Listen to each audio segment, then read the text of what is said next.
He said, I'm a Rottweiler. And I'm from the Rottweiler house to Rottweiler yours.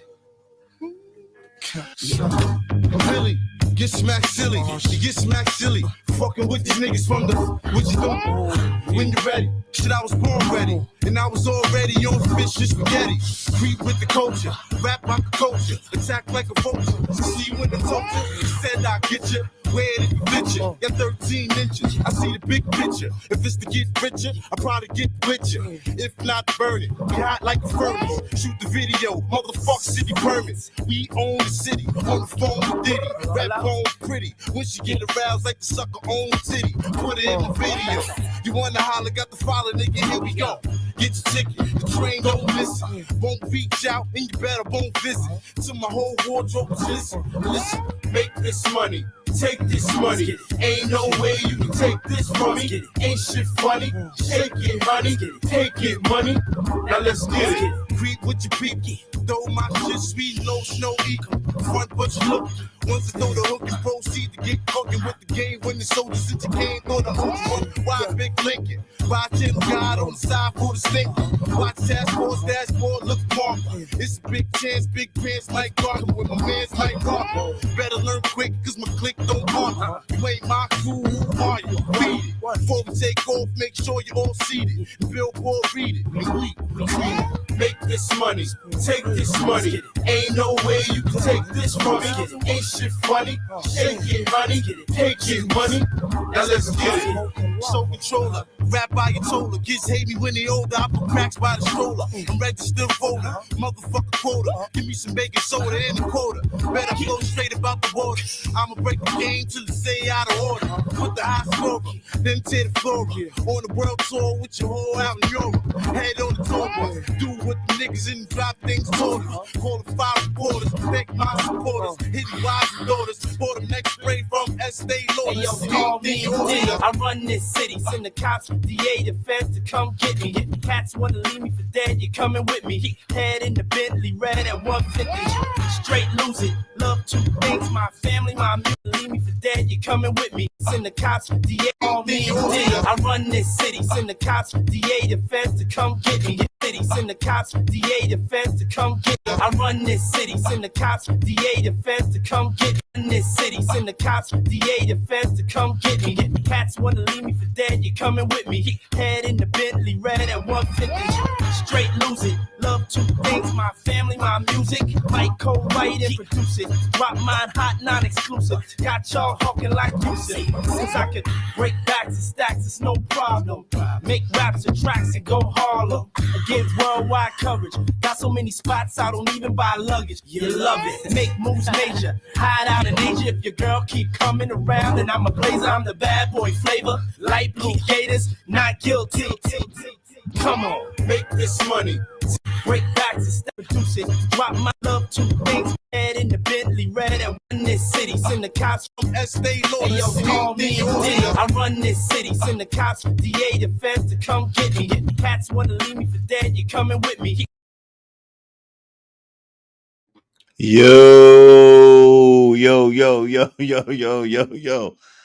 Oh, Lord. What's good, everybody? What's the deal? Yo, it's your man's Izzy Bands, a.k.a. Israel Mills. You know the deal. This is the Double Standard Show. Let's go. Let's get it. Hey, icon to infamous, legend to lethal, the monster behind the music, ? One time's a rumor, 3 times a pattern. How many more, y'all? How many more? Let me ask y'all a question. Which race of creep is okay with you? Which race of creep is okay with you? And you heard what it is. Let's get it. If the cats wanna leave me for dead, you pay the feds to come. The cops, DA, I run this city. Send the cops, DA, the feds to come get me. If the cats wanna leave me for dead, you're coming with me. Head in the Bentley, red at 150. straight lose it. Love two things, my family, my music. Might co-write and produce it. Drop mine hot, non-exclusive. Got y'all hawking like you see. Since I could break backs and stacks, it's no problem. Make raps and tracks and go Harlem. Get worldwide coverage. Got so many spots, I don't even buy luggage. You love it. Make moves major. Hide out in Asia if your girl keep coming around. And I'm a blazer, I'm the bad boy flavor. Light blue gators, not guilty. Come on, Make this money, take this money. Not guilty. Come on. Send the feds, the DA to come get me. Not guilty.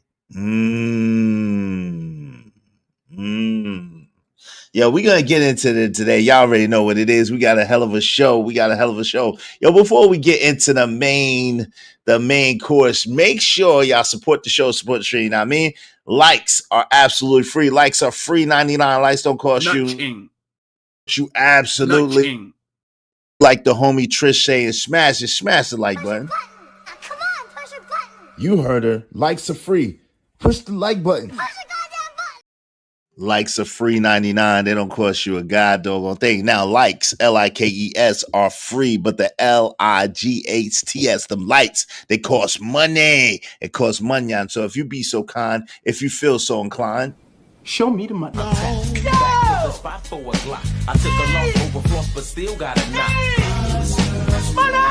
Show me the money. Yes, sir. Show me the money. Let's do good business, family. Let's do good business. Help us reach our goal today. We just need 30 contributors. 30 contributors, at least $5 a piece. So support the show, support the stream. You know what I mean? Dope discussions deserve dope donations. Compensation for the conversation. Let's do good business, family. Let's do good business. Now, today it is ultra rainy outside and gloomy, so we're going to be Avatar Izzy today. This is the avatar of our choosing. We're going to be Avatar Izzy today. You heard? Yeah. Oh, or let me see if I got a dope. Let me see, because I like that one. But let's see if we got something else a little special.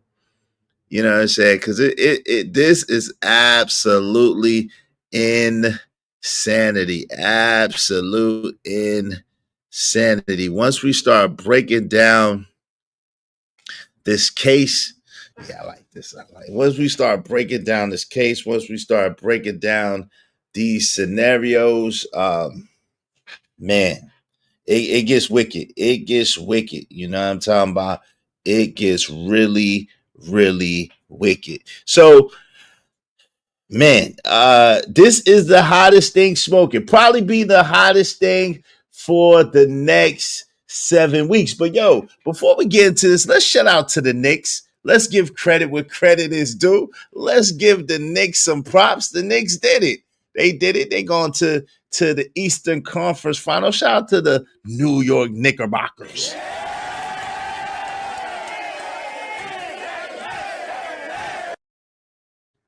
What more do you want from me?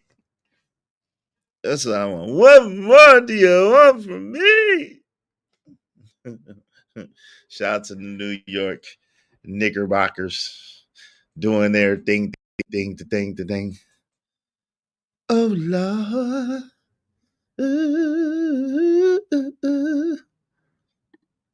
The New York Knickerbockers doing their thing. Shout out to them.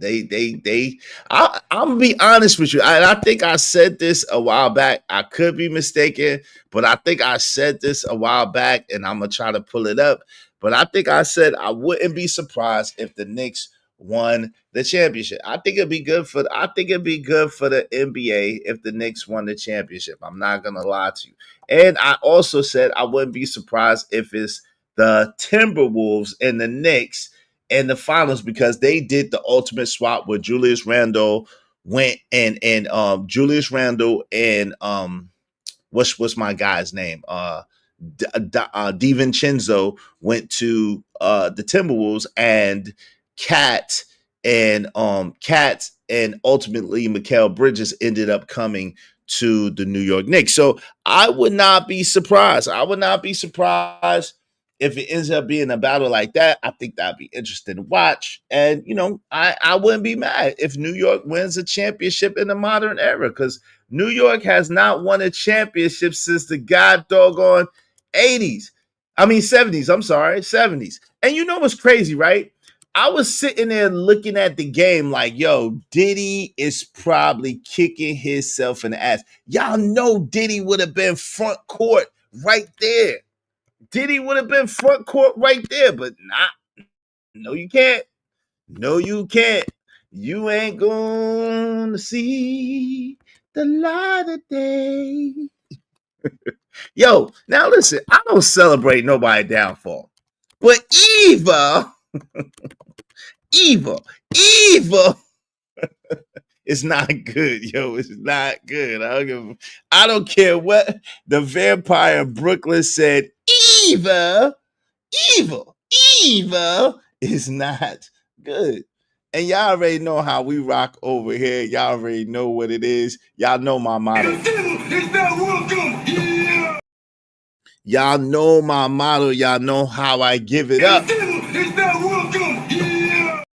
The devil's not welcome here at all. We don't play no devil games around here. We don't play no devil games. We don't play with the devil. We don't like the devil. We don't rock with the devil. Point blank and period. Point blank and period. So if you do Eva, you are not good. You can't be doing evil. Now listen, people got their shit with them. People do what they do. You know what I'm saying? We got some bullshit with us. We do what we do. We got some quirks, whatever the case may be. That's one thing, right? But we gotta really be honest about the situation. This, you know what's sad and crazy? This is the least amount of the shat that Diddy done did.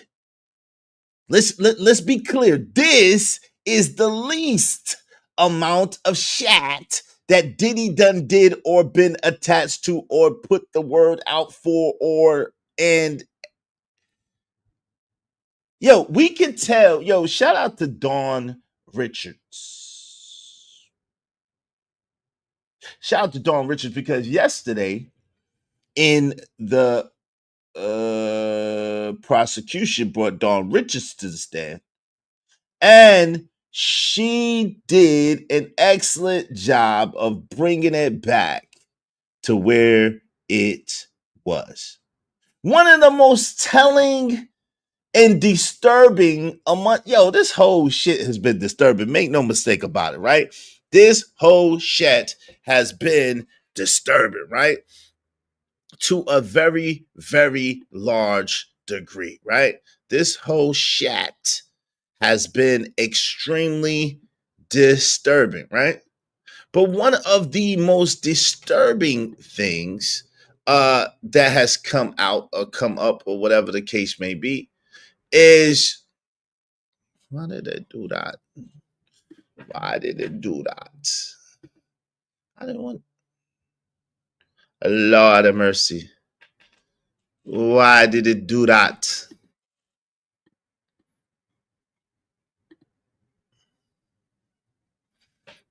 All right, yo, one of the most disturbing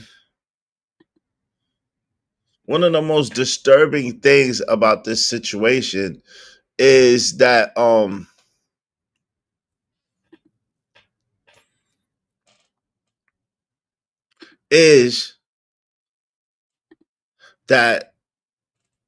Diddy, for whatever reason, purpose, whatever the case may be, yo, he threatened those girls that didn't have nothing to do with nothing. Yo, this nigga that threatened those shorty rocks that didn't have nothing to do with anything, right? Dawn and them, they didn't have nothing to do with anything. right?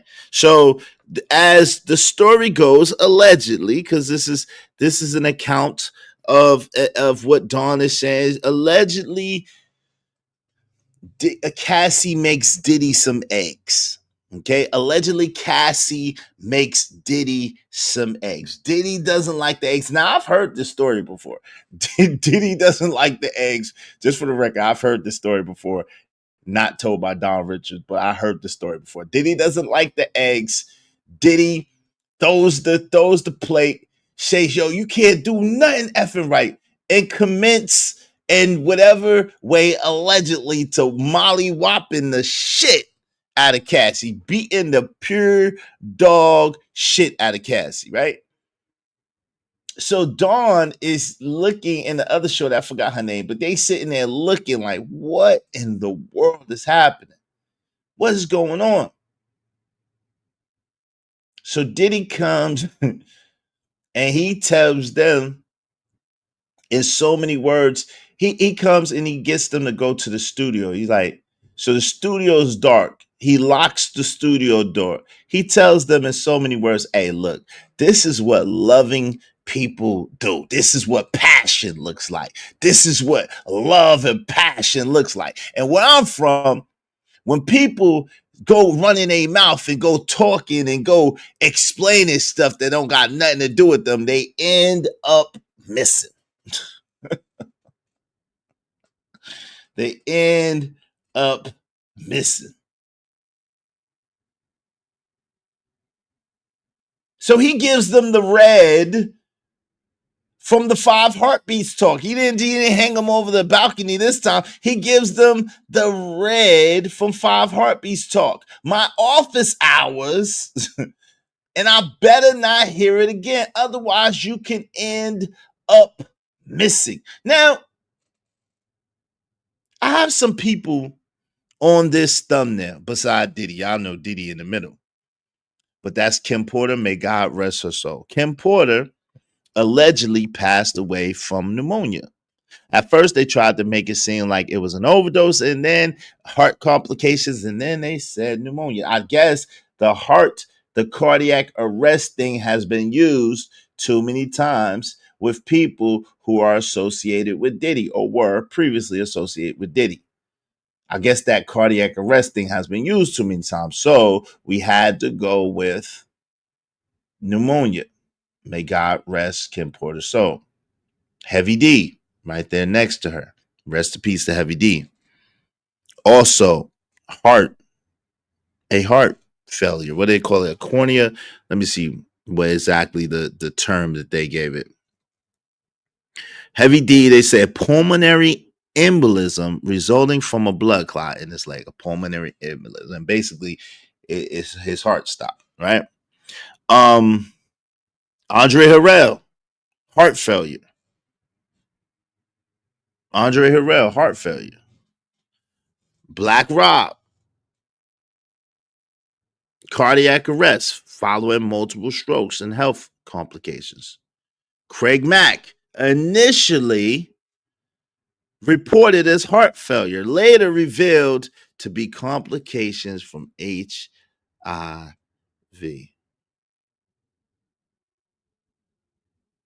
Chucky Thompson, member of the Hit Squad, God rest his soul.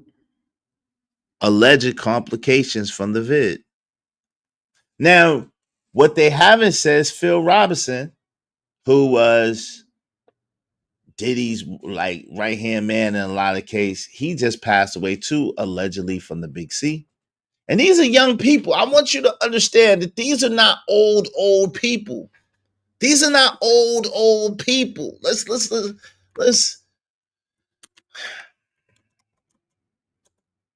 we gonna walk this down, right? We gonna walk this down.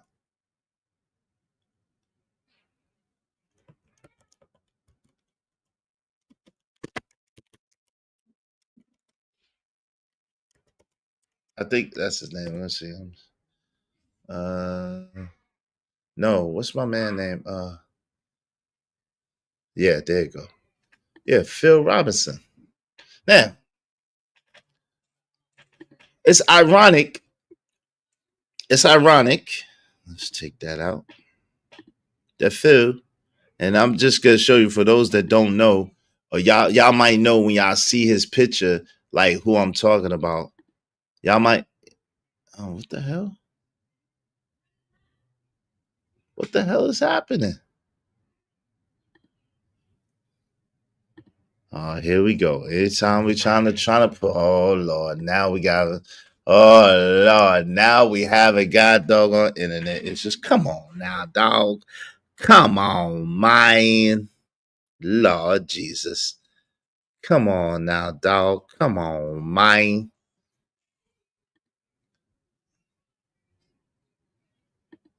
Yo, put a one in the chat if y'all can hear me, man. Put a one in the chat if y'all can hear me. Here we go. Here we go. Here we go.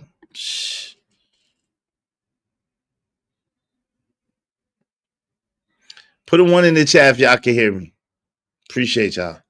Here we go. All right, look, the bullshit, man. The bullshit. All right, so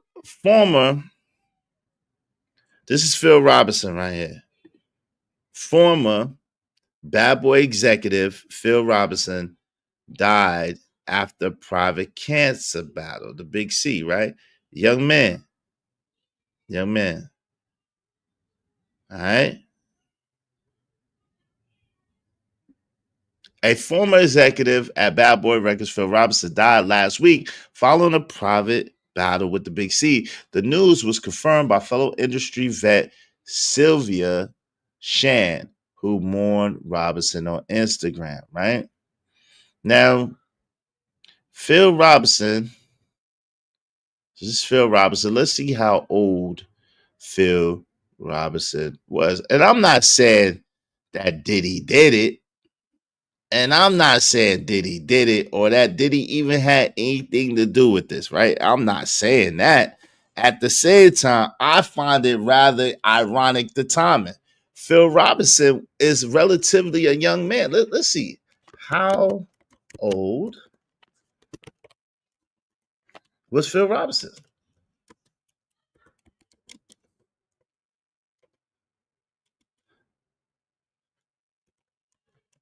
when he died?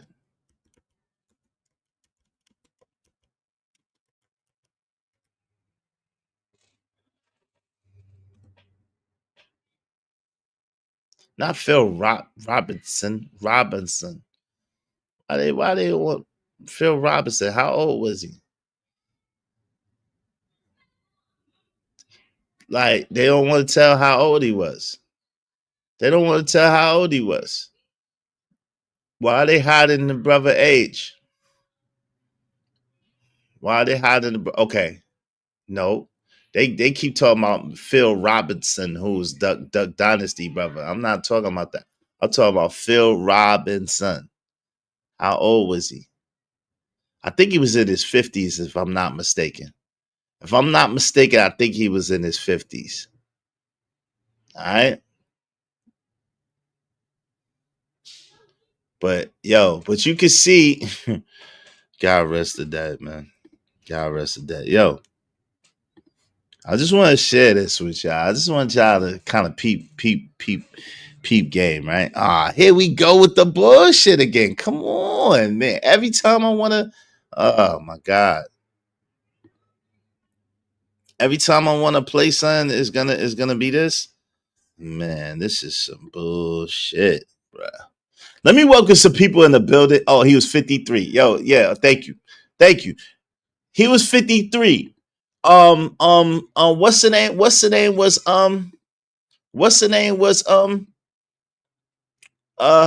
Kim Porter was 47. Heavy D, when he passed, was like 48, 46, something like that. Andre Harrell was like 56 when he passed. These are young people. Craig Mack was 47. Black Rob was 52. Chucky Thompson was 53. Andre Harrell, was 59. Yo, Heavy D was 44. Kim Porter was 47. Young people. The brother Shakur, not Tupac, of course. Tupac was in his 20s, but the brother Shakur Stevenson, I think his name was, who was an exec who was dating Kim Porter, was only like 37 or 36 or 37. He ends up with a heart. Let's get into it. Let's get into it. I'm just saying, yo, this stuff right here is the least of what Diddy has been connected to. Just for the record, it's the least of what Diddy has been connected to. But this is Phil Robinson, in case y'all don't know. May God rest his soul. He recently passed away from a battle with the Big C. Now, it was private, so no one really knew. I mean, we know Chadwick Boseman allegedly passed away from the Big C. May God rest his peace, the Black Panther. We know that he allegedly passed away from the Big C in a private battle with it. You know what I mean? At the same time, it's like, interesting. That's all I'm going to say. It's interesting. And him and Diddy were tight. Him and Diddy were close. Okay? Phil Robinson and Diddy were tight. They were close. I'm just going to say that. Yo, Phil Robinson was so bad that he was the only dude who could manage Diddy. Phil Robinson was Diddy's manager too. A lot of people don't know that. We're going to get into it. Let me welcome some people in the building. Y'all tell a friend to come on in. Support the show, support the streaming. I mean, dope discussions deserve dope donations, compensation for the conversation. Let's do good business. It's a gloomy Saturday where I'm at, really rainy and crazy. So I'm Avatar Izzy today. You know what I'm saying? But y'all can still support the show in the same way. Support the show in a major way. You know what I mean? We still working. We still working hard. We just Avatar Izzy today because it's gloomy. And you know what I mean? I had a long night last night. All right. Yo, so shout out to Emperor Kojak 303 the Great. What up, though? What up, Kills? What's going on? Salute to you. Say salute to the platform. Salute to you. Petty Pendergrass.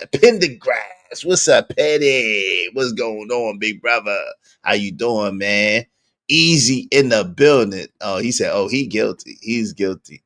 He really predicted that shit. I don't know if he's going to get off, though. He's more guilty than a fox in a hen house. Oh, Lord. Hell no.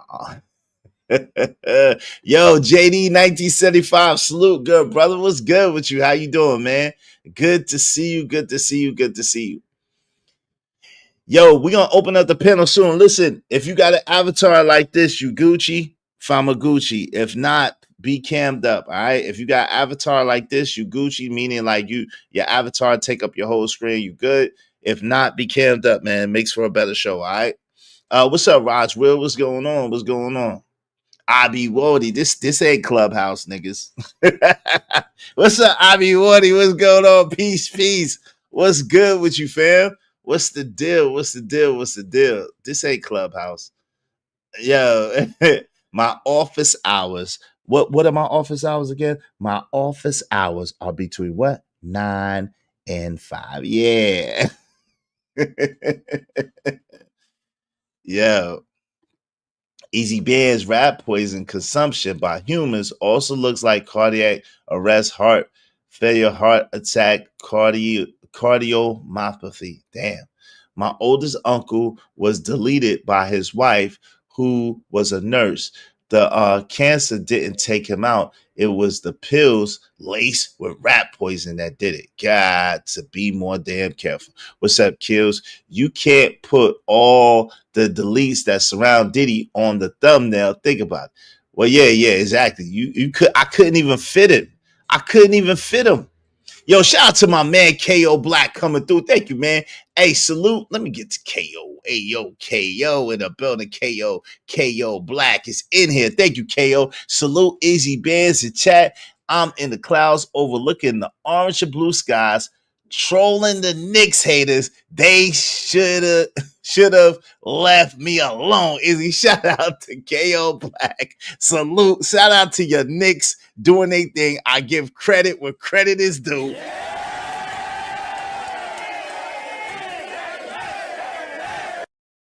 I still am not gonna jump on the bandwagon.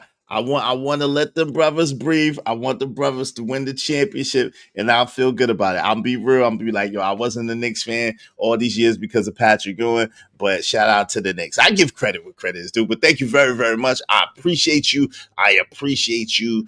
I sincerely appreciate you. Thanks, man.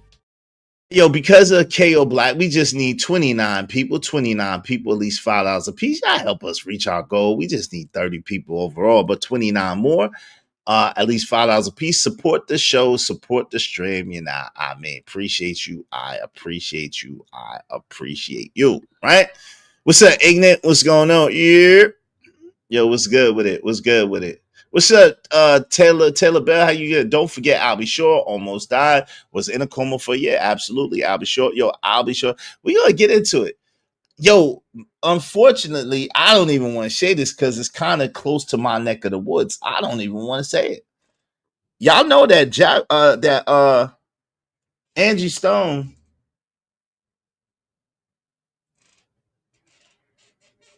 Y'all know that Angie Stone.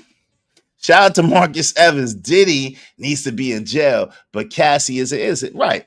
Now, Cassie isn't innocent, but she's not as complicit as some people are trying to make it seem, right?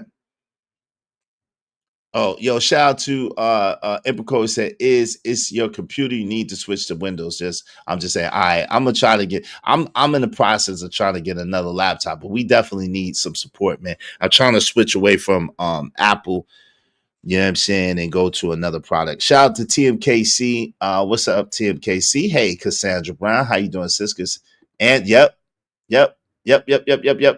Allegedly, yep. But it's too close to my neck of the woods. And I don't feel like banging it out with people if I don't have to. That happens to very, very close to my neck of the wood. Where it happened at was very, very close to where I live at. So we gonna make she rest in peace. May she rest in peace, and we're gonna leave that where it's at. But I'm just saying. So there's a lot of people, and think about like the passing away of some prominent people right before this trial. Think about all the people who resigned from their positions right before this trial. Think about how many people got low right before this trial, right?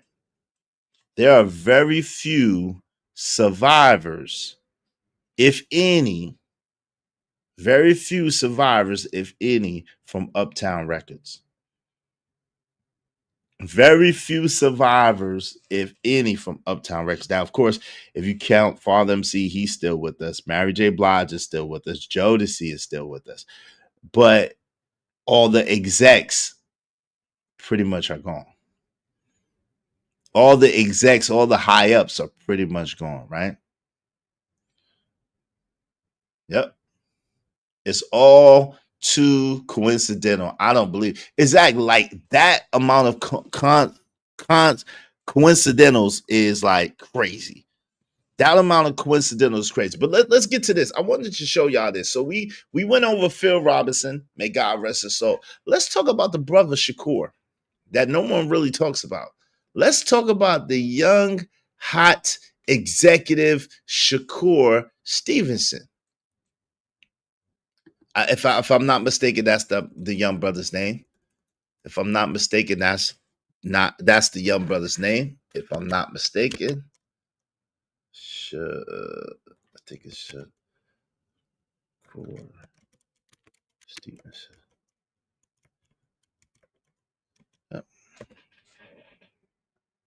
Yep. Wait, no. I apologize. Nah, that's the boxing brother. I'm sorry. That's the boxing brothers. Shout out to the boxing brother, Shakur Stevenson. I'm sorry. What's that brother's name? What's the brother's name, y'all? What's the brother's name? That was the executive at What's the brother's name that was the executive at Yeah, you wildin'. What's that brother's name that was the executive at Bad Boy that was dating Kim Porter for a minute? What's that brother's name? Shakur Stevenson is the boxer, so I was mistaken about that. Shout out to Shakur Stevenson. May you have a long life, a prosperous life, and do your thing, brother. So I apologize. I take that back, man. My words have no effect. What is that young brother's name? Hold on real quick. Youngest, I think he was the youngest uptown. I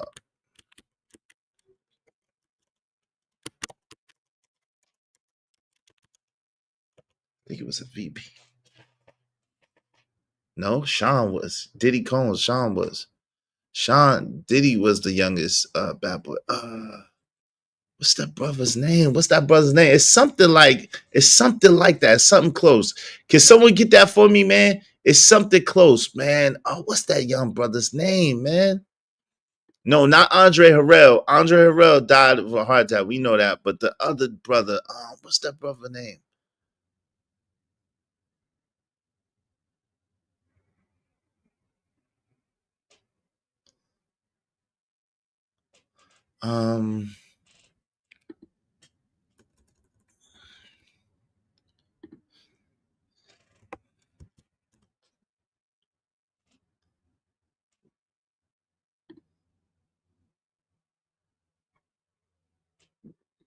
What's that brother's name?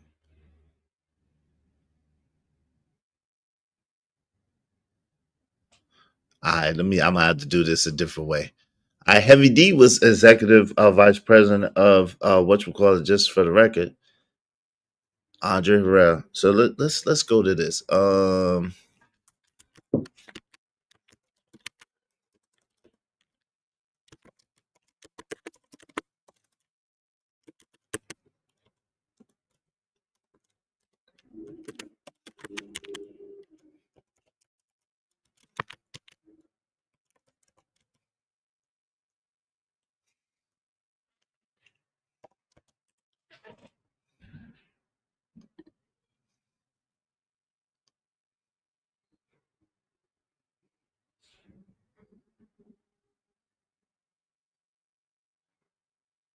Damn.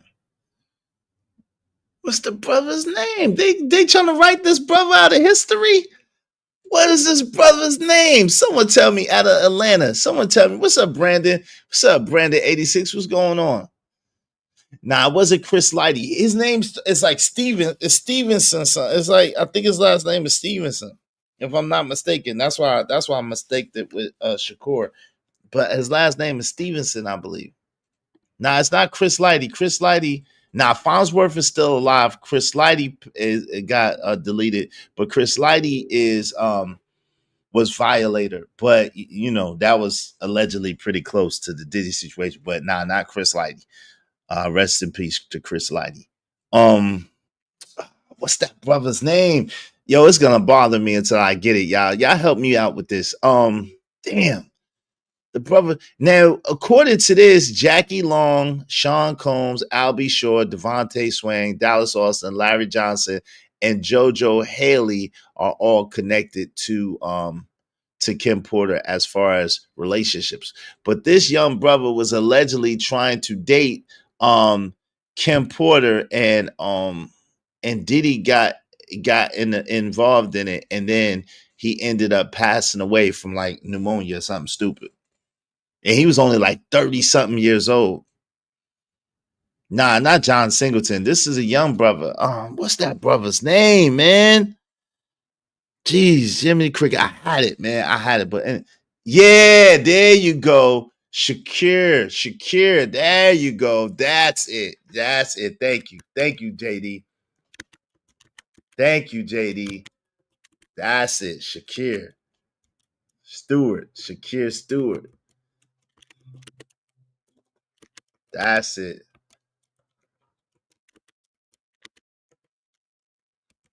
That's it, I think. And look, and they got it here, like, but you gotta what you call it. You gotta like, yo, look. So I want to show y'all how diabolical this shit is right now. I want to show y'all how diabolical this shit is right now. So check this out. This is how diabolical this shit is right now. Y'all support this show, man. We working hard, man. We Shakir, rest in peace. This is how diabolical this shit is right now. Check this out. All right. So I asked them what relationships, what's Kim Porter, may she rest in peace. What were her relationships? You know what I'm saying? All right. They have Jackie Long, Diddy. They have Albie Shore, Devontae Swing, Dallas Austin, Larry Johnson, and Rumor. That's a rumor. And JoJo Haley, right? Now, check this out. Now, once I was able to remember what Shakir's name is, and Shakir absolutely was connected to Uptown Records, but let's get to this. Once I was able to remember, JD gave me what his name was. I didn't remember. But once JD gave me what his name was, I appreciate you, JD. Check this out. How old was Shakir Stewart when he met Kim Porter? The exact age of Shakir Stewart when he met Kim Porter cannot be determined from the available information. What's known, he was born in 1974 and he died like a while ago. The specific year their relationship began is not specified in the provided context. Without the information, Shakir's age and their time of meeting cannot be determined. But they definitely, absolutely was dating. Look at this. Shakir Stewart story. Hashtag Diddy. Hashtag Def Jam. Hashtag YouTube. But she was dating Shakir at the time. Wait, hold on. Let's see what this.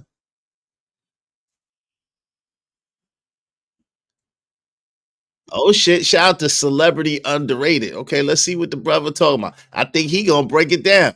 Let's see what he talking about, because this is important. This is important. It's unfortunate what happened to this brother. It's unfortunate. Hold on, y'all. My bad. Let me share with the people.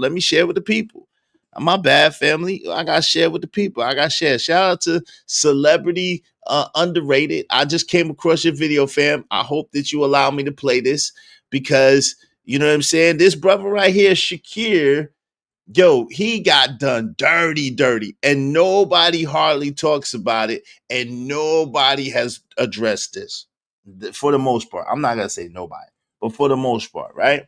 Y'all support the show, man. This brother got done dirty, okay? Dirty money. This young brother got done dirty money. And I'm saying young brother, he was young when he passed away. He older than me. He's older than me, and I'm saying young brother, but he was young when he passed away. I think he was in his 30s. When he passed away, if I'm not mistaken. I don't want to be on the brother's face. Hold up. Let me figure out a better place to be. Can I want to go somewhere else. Can I go somewhere else? Nah, I don't want to. I want to let the brother shine. All right, we're going to let this brother shine, man. May he rest in peace. I didn't know him personally. Obvious. Wow. Yeah, I've heard rumblings of that. I don't want to touch that though.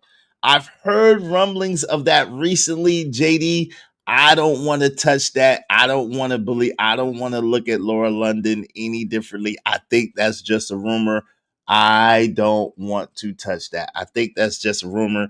That don't really make sense. I'm going to be honest with you. From what I could tell, from what I can gather, that rumor doesn't really make sense. So I don't want to touch that. But yeah, I heard that recently too, JD. I don't want to touch that one. Yep. 2008. He was third. Yeah. Thank you, Stan. What's up, Stan? He was a young brother. He was in his 30s, fam. He was only 34 years old, according to that, when he passed away, y'all.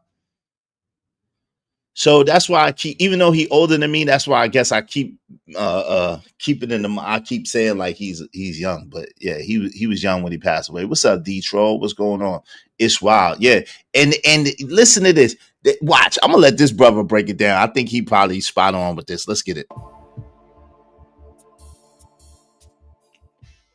You know, here's a story I did a long time ago, back in July 2019, that I always wanted to redo and make longer, especially with all this P. Diddy stuff going on. All this Diddy stuff in the media is going on now. And that's the story of music mogul Shakir Stewart. Now again, music mogul Shakir Stewart. Young brother was a music mogul in his 30s. Young brother, right? Now, again, a lot of people don't really talk about this, but check this out. You and even in trying to dig it up, I had to dig for this. Y'all support this show, man. Support the show. We're gonna open up the panel. Support the show, man. Everybody throw $5 at me. Everybody throw $5 at me. Teamwork makes the dream work, family. Teamwork makes the dream work. All right. Everybody throw $5 at me. We're gonna open up the panel. We're gonna chop it up and have a great time. Y'all support the show, man. What's up, Robert Williams? I think he got the Kid Cudi too. Well, yeah, he didn't delete him, but yeah, he definitely was trying, allegedly trying. But let's get to it. It's crazy because just a few weeks ago, Rolling Stone released an article about the Shakir Stewart, P. Diddy, and Kim Porter incident. You know, when it comes to the music industry, there was two guys. There you go. There's Chris Lighty. There he go. That's Chris Lighty right there, y'all. I'm just telling you, it gets real. But Chris Lighty was violating records. But there you go. There's Chris Lighty, family. That changed hip hop forever. And they are no longer with us. And that's Chris Lighty and Shakir Stewart. There he goes, brothers. That's Chris Lighty right there. And I've heard, that's why I said, Chris, I heard allegedly your boy was connected to that too, allegedly. Because they both was trying to date Kim Porter, but let's go. These guys were powerful executives in the music industry that played a major role behind the scenes and helped push the culture to what it is today. Shakir Stewart was loved in the streets, and he was loved in the office behind the desk in the entertainment world. Even Jay-Z told Shakir Stewart that he was way too smart to be running Def Jam, and he needed his own company and do global things around the world. Shakir is part of the reason that the Atlanta music wave came through and took over the music industry too. He's a big part of that Atlanta wave. He was also involved in putting out a bunch of #1 hits that are still being played on the radio to this very day. But now, Chris Lighty, part of the reason, y'all, I don't know if y'all know, but 50 and Chris Lighty were tight. 50 and Chris Lighty were tight. Part of the reason that 50 don't really talk about it in this sense, I think he mentioned it once or twice, but he don't really talk about it in this sense a lot. Part of the reason I suspect, and I don't know, but part of the reason I suspect that Fifth go at Diddy so hard is because of Chris Lighty.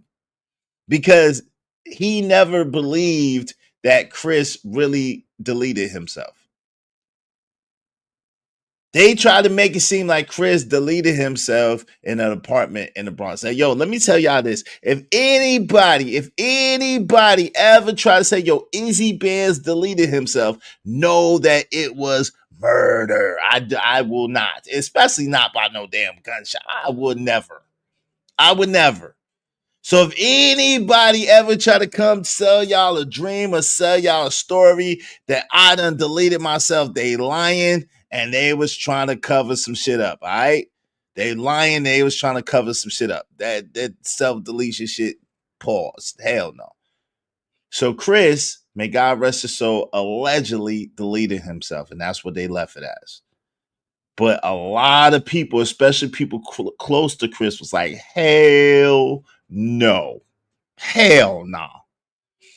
But let's get to it. Let's get back to this. Make sure y'all support the show, support the stream. You know what I mean? We're going to open up the panel. We need some support, though. Come on, fam.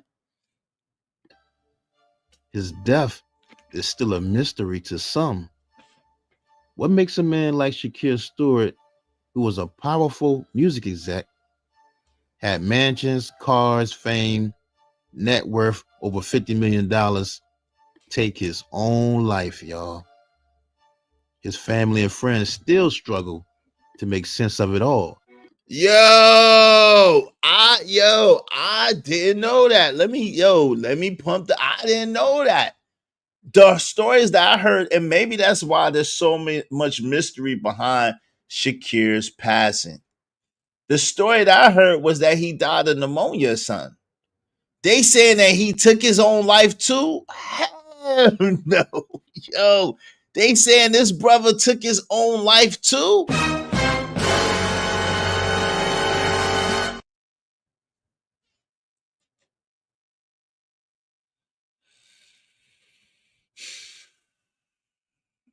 Damn.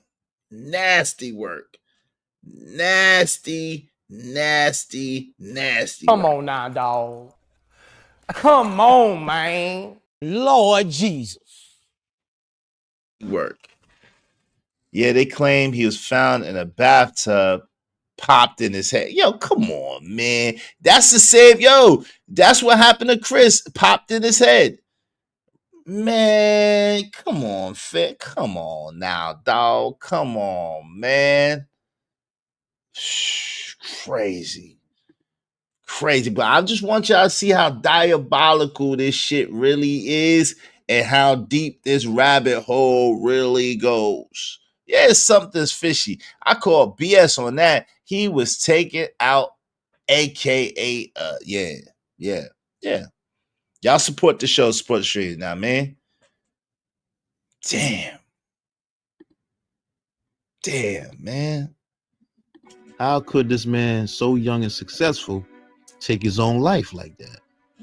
Or was it something deeper that drove him to do it? Was somebody after him, or was it too much stress? So let's get into his story, right? Now, Shakir Stewart was born on April 12th, 1974 in Oakland, California. And to family and close friends, his nickname was Shake. They called him Shake.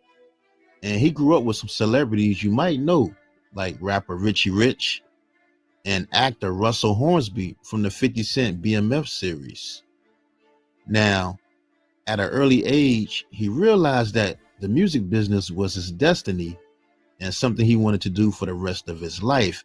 While going to Berkeley's St. Mary's College High School, he began promoting parties in his neighborhood to make some extra money. All right. So breaking down the story. This is the story of Shakir Stewart. May God rest his soul. This is the story of Shakir Stewart. And he gonna get into this. Shout out to this brother. Who we listening right now is Celebrity Underrated.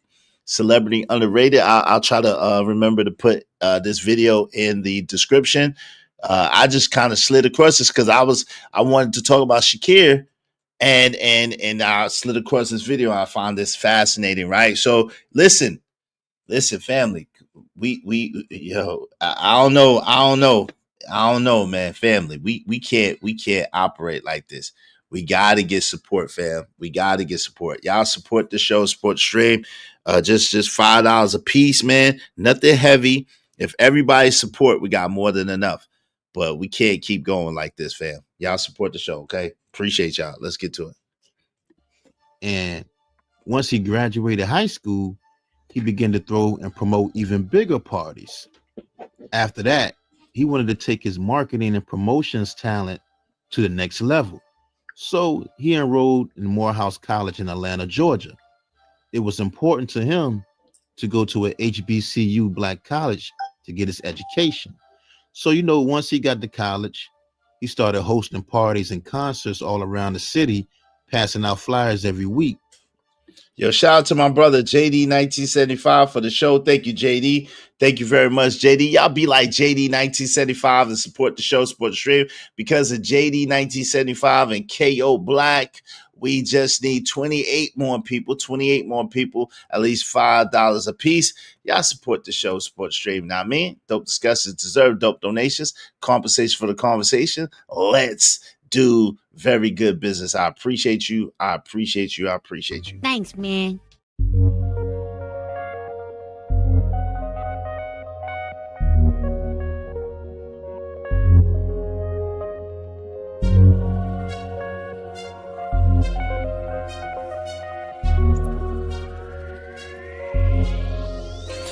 It don't matter what the situation. I'm just tryna climb any obstacle a nigga facing. See it through in due time. It's a marathon, you gotta pace it. You can't press rewind, you get left behind. Just grind and the rest be fine, fine, fine, fine. No matter what the situation. Yo, I appreciate you, JD. Thank you very much, brother. I got it. I appreciate you. Y'all support the show, man. Support the show. Let's work together. Teamwork makes the dream work. Together, each accomplish more. If everybody do 5, no heavy lifted, and we can reach our goal. Help us reach our goals today. I appreciate y'all. Let's get to it. Let's get to it. Let's get to it. In an interview, he said he was passing out concert flyers at 7 clubs a night, 7 days a week, in 20-degree weather. That's how determined he was. Him and his friends from the Bay Area, Chris Hicks, Ryan Glover, and Henry Nooney Lee, ended up starting a party promotion business called Ivory Coast Entertainment. And once he became a local popular concert promoter, Shakir began promoting for big name acts like Luke Skywalker, Scarface, Nas, Too Short, just to name a few. But also around that time, he would face some tragedy when his childhood sweetheart and girlfriend ended up dying in a car accident, in which left him devastated and heartbroken. Now, in 1996, he graduated from Morehouse College with a Bachelor of Science in Marketing. And he and his friends, like I said, Chris Hick, Ryan Glover, and Henry Nooney Lee started Noontime Music, helping and launching the careers of singer-songwriter Jonte Austin, Jazzy Faye, and Brian Michael Cox. And they was working with everybody. Now, that's important. That's important. Yo, who knows who is the number one songwriter of a lot of Diddy's artists?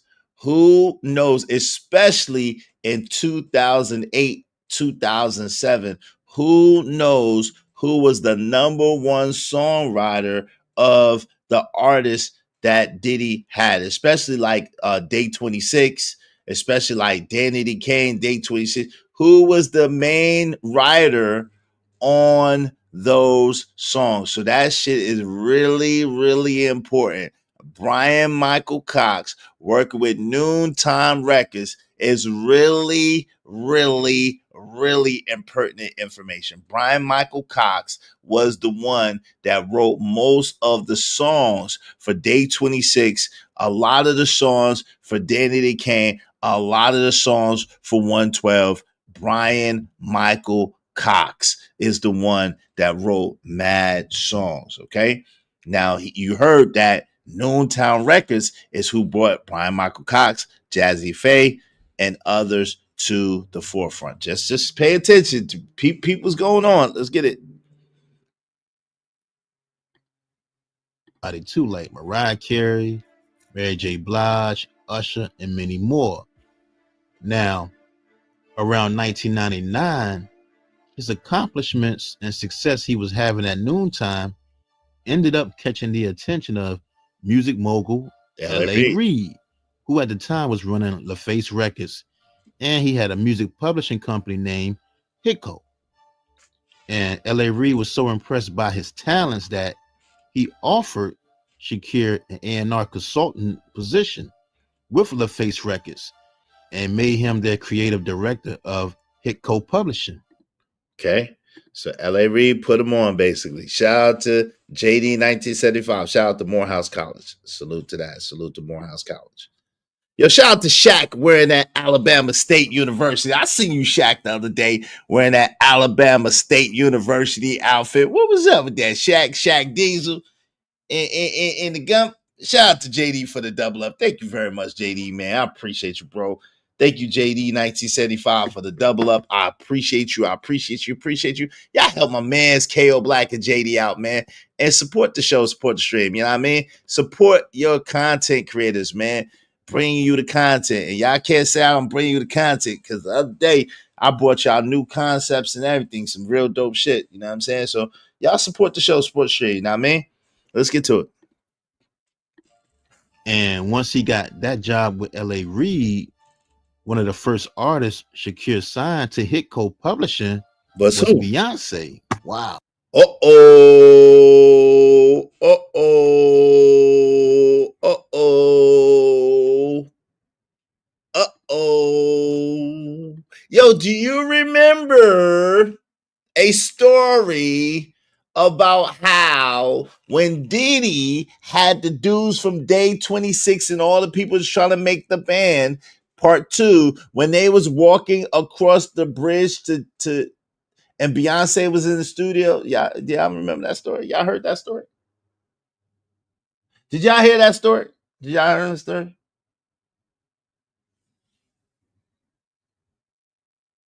Uh-oh, can it be true? I don't know about that, Gas Mask. I haven't heard that, so I can't put that out there. I don't know nothing about Laura London cheating on Nipsey with Diddy. May Nipsey rest in peace. I don't know nothing about that.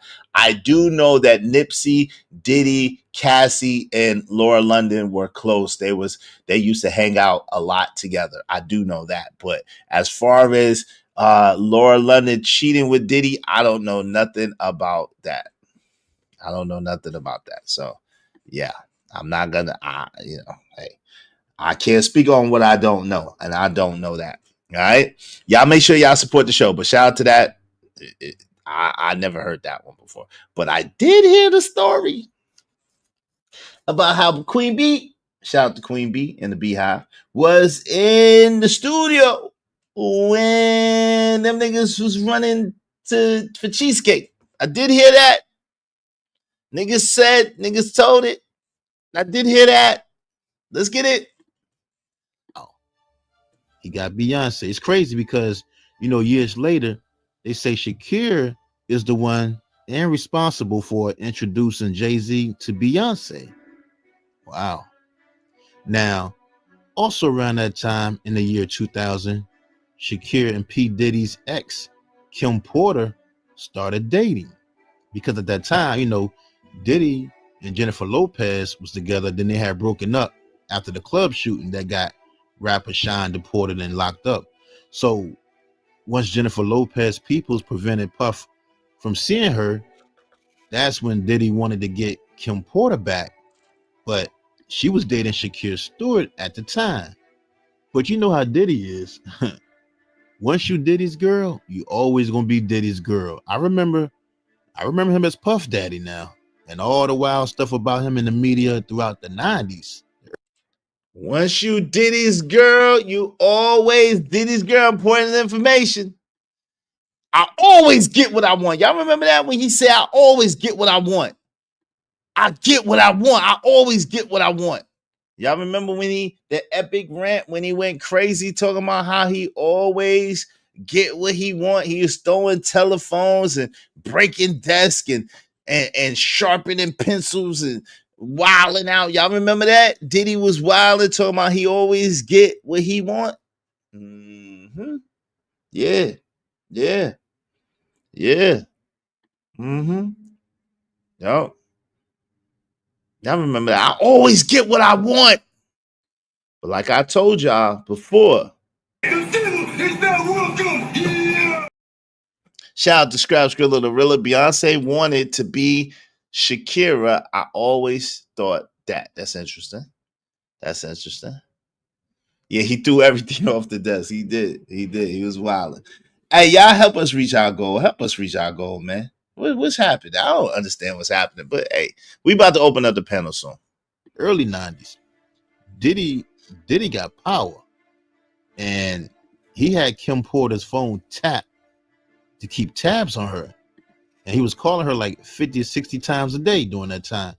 Kim was done with him after he got Sarah Chapman pregnant, who was Tupac's ex-girlfriend. Wow. Diddy was wild. They say Puff had Kim Porter's whole house wiretapped to control her life. Now, apparently he had heard a conversation between Kim Porter and Shakir had asked Kim how were his babies doing. And when Puff heard that, he was ready to kill Shakira because they also said that Shakira had got Kim Porter pregnant. Allegedly. Whoa, wait a minute. Hold up. I ain't heard this. Whoa, hold up. I know there's a lot of things I don't know. But hold up. But something makes sense. Something just ain't right. Hold up. Yo, remember when now I don't necessarily use Shorty for a source. I'm just gonna tell you this right now. I don't necessarily use Shorty for a source. But remember when somebody, I ain't gonna say the name, somebody told the story about how Diddy kicked Kim Porter down the steps. He stomped on her stomach and he kicked her down the stairs. Y'all remember that? Somebody kind of famous or that we know told the story about how Diddy allegedly kicked Kim Porter in the stomach and kicked her down the stairs. They didn't mention nothing about the Prego that I remember, but they did say that, and now that makes sense. God, dog, man. Damn, homie. Damn.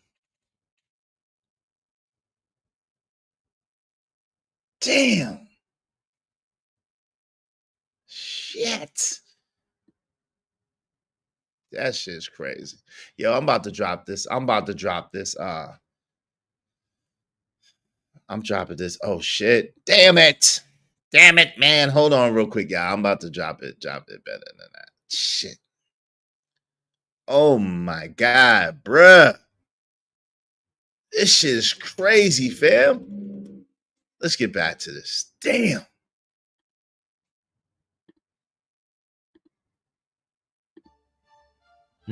They say Shakira had got Kim Porter pregnant, according to Yuck Mouth from the Loonies, who is Shakira's cousin. So, the story goes, so with the whole Shakira and Puff beef, right? So the story goes, while waiting trial, Diddy was waiting trial for the club shooting, and he still ended up flying out to Italy for L.A. Reid's wedding. And after the ceremony, Diddy had went to Shakira's hotel room with some of his bodyguards. He confronted Shakira about talking to Kim Porter and saying he was the father of his babies because, like I said, he had Kim's phone tapped. He knew everything. He knew everything that was going on between them. And, Shakira tried to explain to him that him and Kim was just friends and that he was just joking about the baby thing, trying to calm the situation down because he knew Diddy had bodyguards with him. But Shakira also told him that it was none of his business because he had left Kim Porter for Jennifer Lopez and other women. She was free to see who she wanted to see. But Diddy wasn't trying to hear that, and he ended up breaking a chair over his head. Wow. According to former Bad Boy artist Mark Curry, he said Diddy and his bodyguards confronted Shakira's steward and attacked him in a hotel, hitting him with a chair, leaving him on the floor. And after that incident, they say Shakira was so afraid of Diddy and his bodyguards that he avoided going to work for weeks because he thought he might show up at his office and attack him again. Yo, it's also very, very, very wide known. This ain't no secret. There were a lot of dudes that were shook of Diddy. So that's why it's very interesting to me that people try to make it seem like, yo, how could Cassie would never be, why, if she could have left and she could have did you obviously don't know who Sean Diddy Combs is. You obviously don't know how Sean Diddy Combs gets down. You obviously don't know how he gets down. That's why Sarah from Making a Band was so uncomfortable. Remember Sarah, shorty from Detroit from Making a Band that was married? Remember her? Yo, this nigga Aubrey. Y'all can say what y'all want about Aubrey all day. She been telling niggas like, yo, this is an animal. Yeah, she been telling niggas. She been trying to tell niggas. Like, yo, this shit, yo, Diddy had some dudes petrified, not so much because of Diddy, but because of the level of power and influence, the level of goons. Like Gene Dill said, shout out to Gene. It wasn't that he just had police on his payroll, meaning like security, whatever. He had goons on his payroll as well. He had goons and some police on his payroll and a high level of influence. A high level of influence. So there was no getting away from Diddy. Diddy was sending bodyguards over there. Cassie or Kim. Yo, Gene told it in a smooth type way. But come on, Gene. You know, Gene basically told it in a smooth type way, but yo, yeah, like he was sending them over there to check on them. See what's good. Yo, go check on Kim. Yo, go check on Cassie. Yo, she better not have no niggas over there. Yo, it better, yo.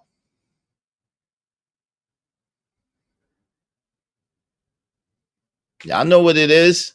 Bad boy for life. Let's get to it.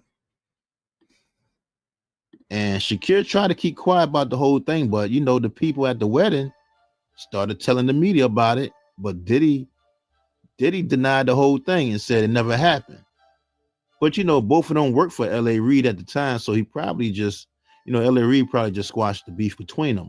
And apparently, it's true because the accusations came from Shakira's mother and close friends.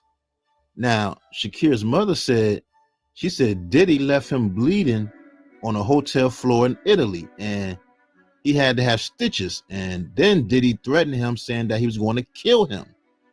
And that's when Shakira's mother told Shakira that he needed to get out of this. Diddy allegedly said he would delete. Yo, Diddy has threatened. That's not the first, second, third, fourth, fifth, sixth, seventh, eighth, ninth, 10th, 11th, or 12 times. Niggas told people they could be up out of here.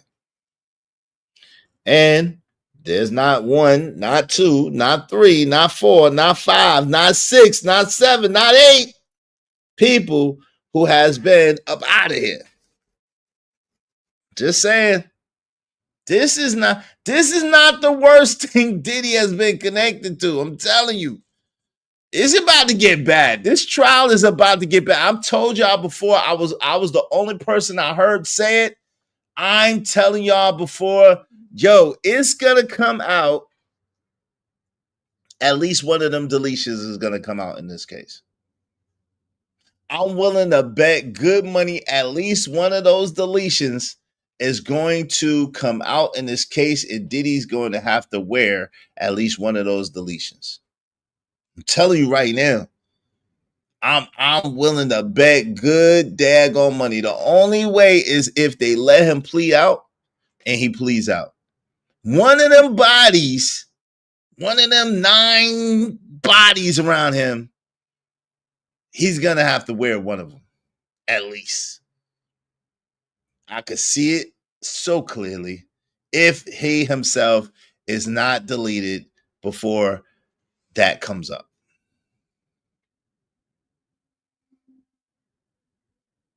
I don't know about that. Gas mask. You just saying stuff that I've never heard and that's not substantiated, so I can't repeat it. If I've never heard it, and I had people close to Diddy. If I've never heard it, I can't substantiate it.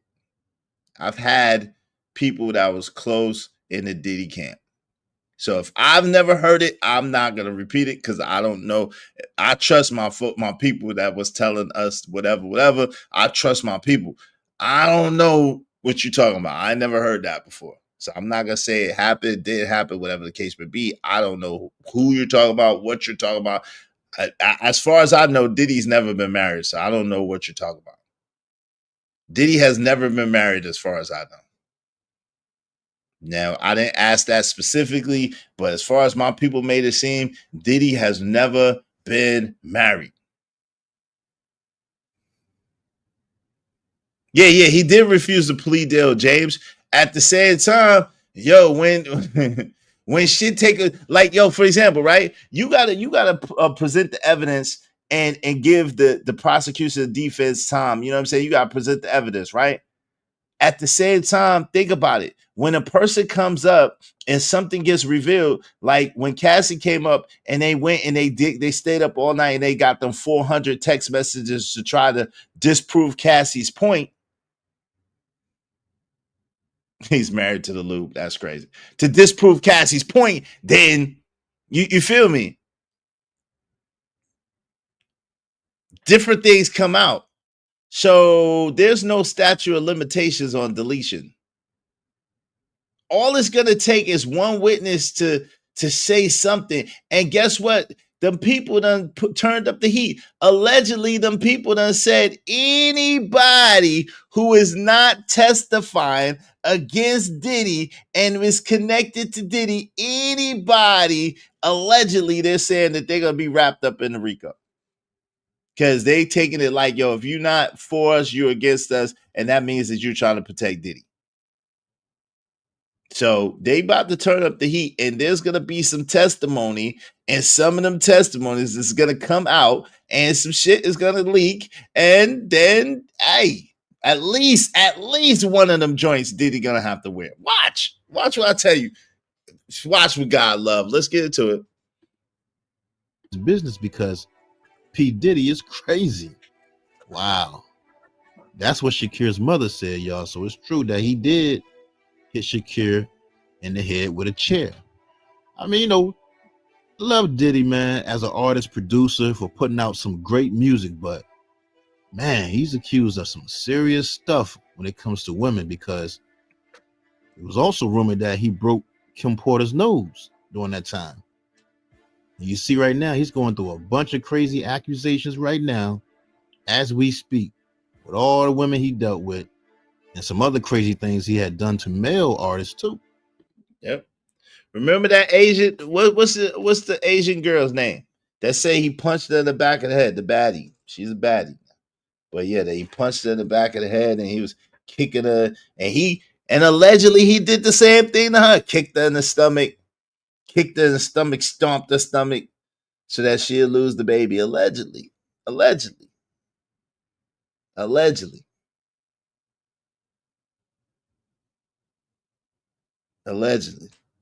He liked kicking women in the stomach and stomping out their stomachs. Allegedly. What's up, conservative? Diddy make wines? Yeah. Don DeMarco. That's a Don DeMarco conservative. That's a Don DeMarco, right? Don DeMarco. Hey, y'all, the panel is up, man. I got a link pinned to the top of the chat. Don DeMarco right there, conservative. That's a fact. He damn sure do. Look at this nigga. Yo, that shit crazy. Imagine a nigga looking at you like that. That's worth a B, yo. Imagine a nigga that's worth $1 billion looking at you like that. That's the stare of death right there, B. That is the stare of death right there. And he can make it happen. I know people, well, allegedly, there's people out there that would delete somebody for real cheap. Allegedly, there's people out there that delete people for real cheap. You know what I'm saying? Allegedly. So imagine what a dude with $1 billion could do. I'm just saying. Imagine what a dude with $1 billion could do. If cats would delete you for 500, 600, 1,000, imagine. I'm just saying. But anyway, so Shakira will go on to make Hiko a successful publishing company, and L.A. Reid would treat Shakira better than his own son and put his trust in him. Yo, Hoodservative, that you? Yeah, what up, bro? What's going on, man? How you doing, man? No, chilling. I just wanted to chop it up about Diddy for a minute. I wasn't going to talk about him on my channel too much, but you can't avoid this conversation. It's everywhere, Yeah, man, you can't avoid. It's too many angles to it. It's too much to this. You know what I mean? So what say you? Struggle. I struggle. Because, like, on the one hand, I was already willing to believe negative things about Diddy. And, you know, I don't really trust, like, a woman's accusations on the face of it because it's too easy for women to be believed. And so women are encouraged to make accusations knowing they'll be believed, right? So I have a hard time with that. But it's Diddy. And dude's been making accusations against Diddy for a long, long time. You know what I mean? Like, I remember when I was basically a kid and I heard the Locks first say, like, we don't suck deep for records, right? I thought they were just being, like, rhetorical. You know what I mean? I thought they were just talking, you know, gangster or whatever, right? I didn't realize they were being very literal. I didn't because I mean, on me as a kid, you don't get that that's what the world is, or at least pockets of the world. You know, there are some parts of the world that are dominated by homosexual bullies. And it is what it is, right? It's not just the jail thing. You only associate it with jail, and then you hear about Diddy trapping people in the closet, and it's like, hey, well, you know, if you would do that to a dude, you would do to a girl who might be scared to fight back. Like, that's another thing too, right?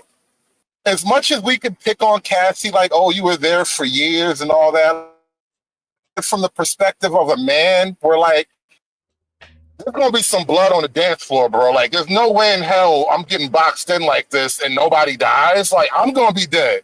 But like, that's a guy thinking, right?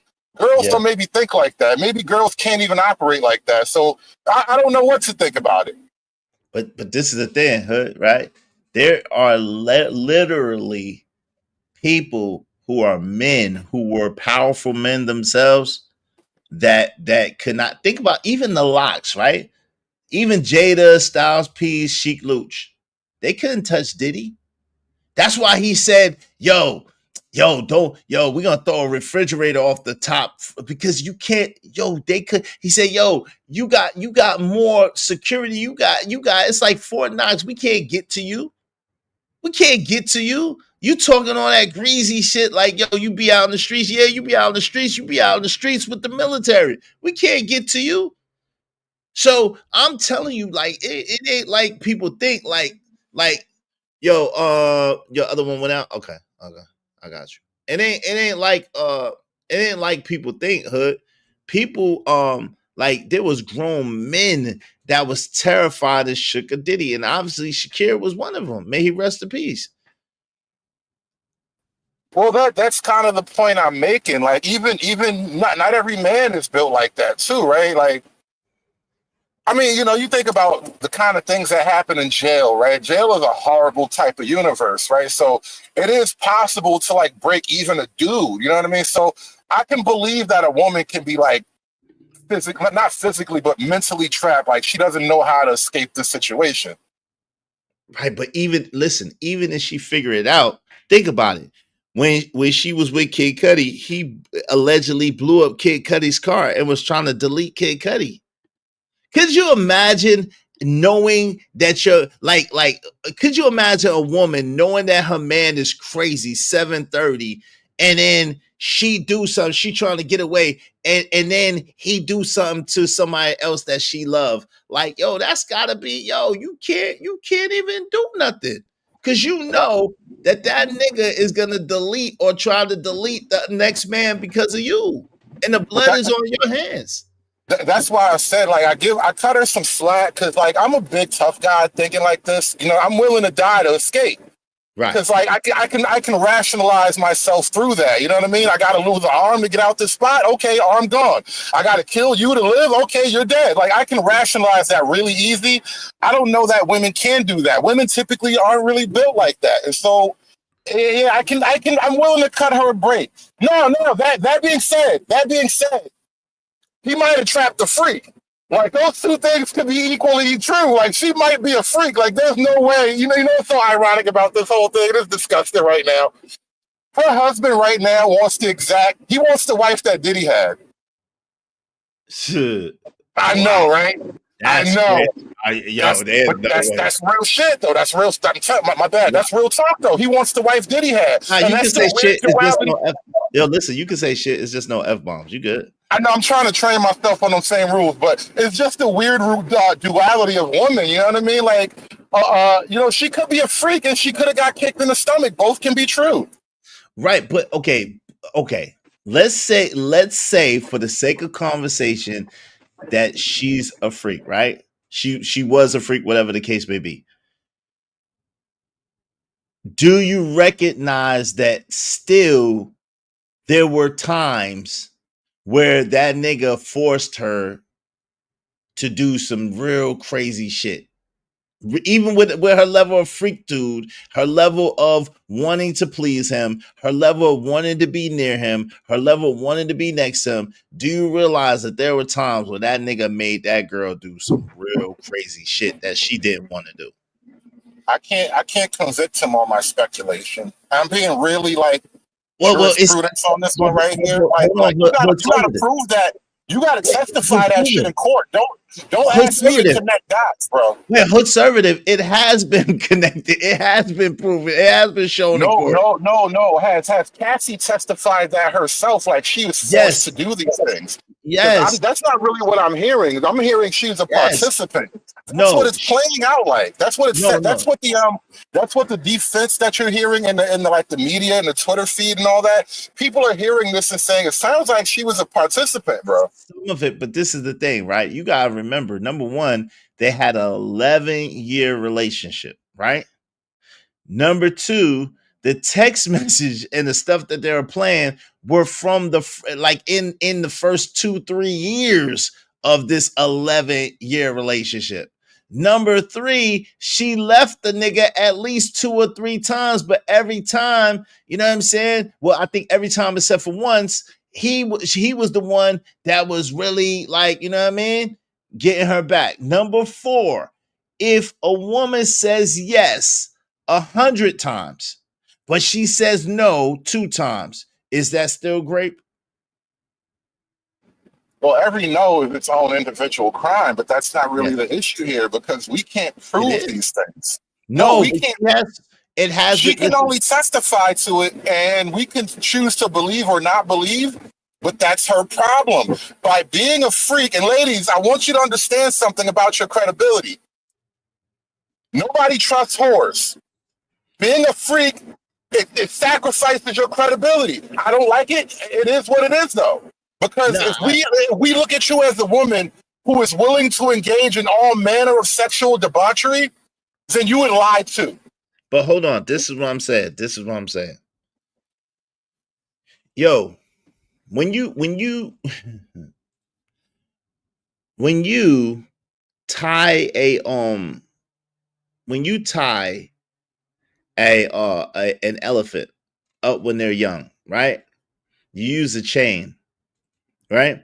And that elephant keeps pulling away. He's young. He keeps pulling away from the chain, and the chain gets tighter as the elephant pulls, right? And because it's young, it has strength, but it doesn't have adult strength. And so that memory of that chain cutting in that elephant's foot is a very painful memory. It's very painful. So painful, in fact, that when that elephant gets older, you no longer have to use a chain. You could just use a rope on a big, strong 2-ton elephant. You could just use a rope.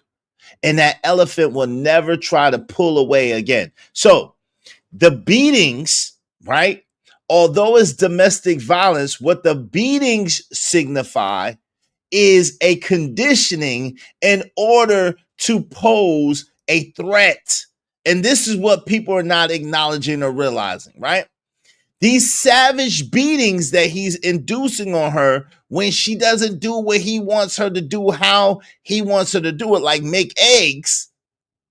Imagine if she doesn't do the other stuff that he doesn't want her to do. He threatened 2 innocent to the situation girls' lives because they saw him beat on this girl savagely. He said, yo, y'all could disappear. You got to remember, by that time, Biggie already gone. By that time, Tupac already gone. By that time, I think Heavy D just gone. Shakir just gone.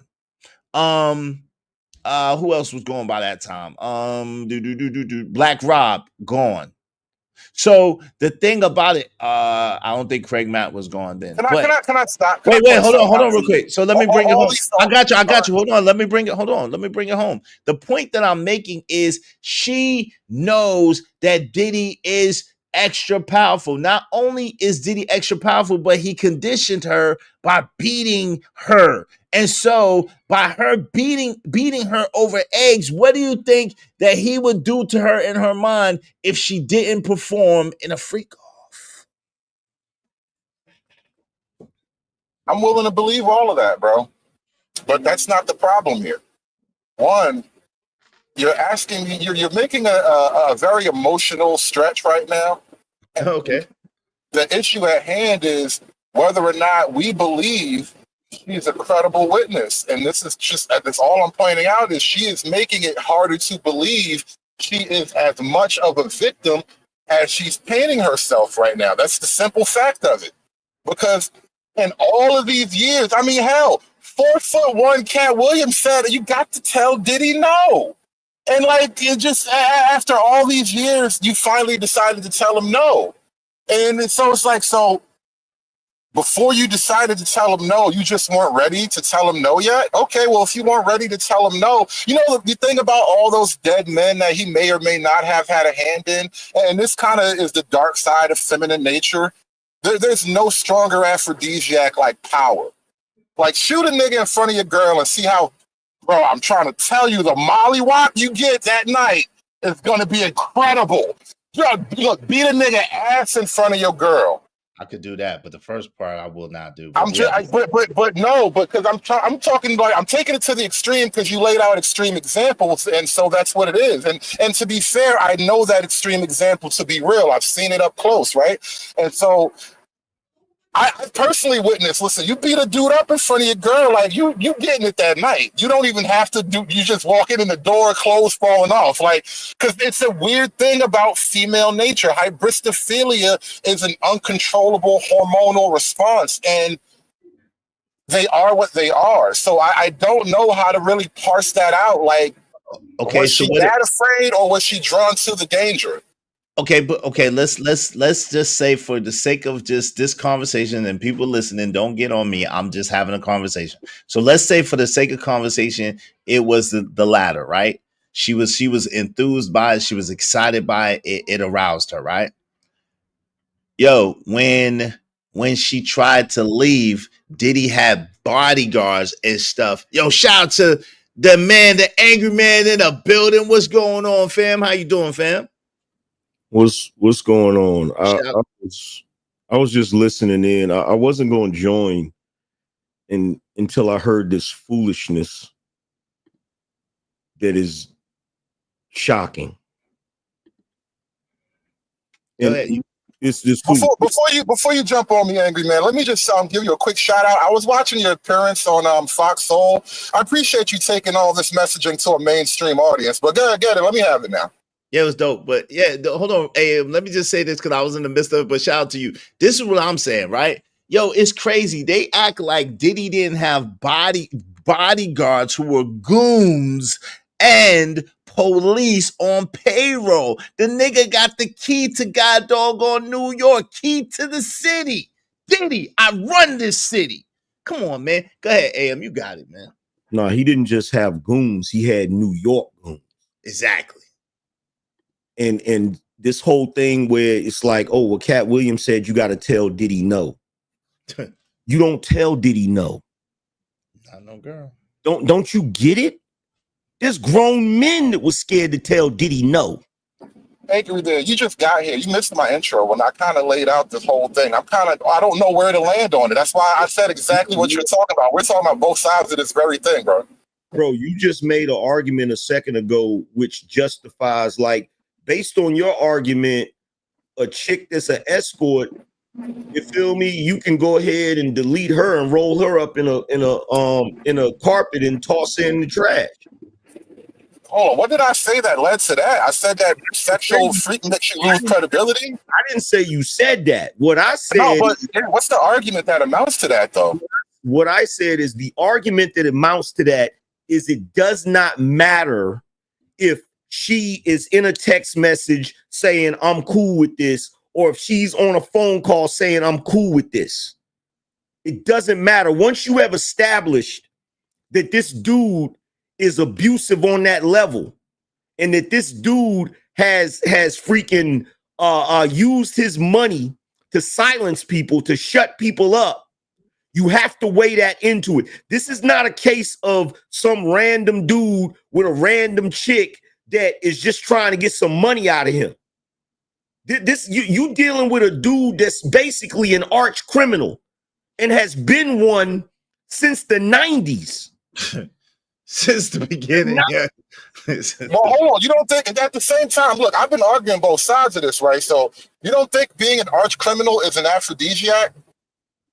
Yo, no. Not when it's based on you. That's not on that level. No. This dude is, bro.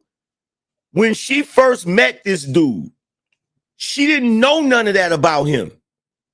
She didn't know none of that about him. He found her on MySpace. All she's looking at is the opportunity. Oh my God, it's Diddy. Da, da, da, da. Oh my God, I'm going to be able to do this and I'm going to be able to do that. But once he got you in there, bro, let me tell you something. I always tell this joke on my channel.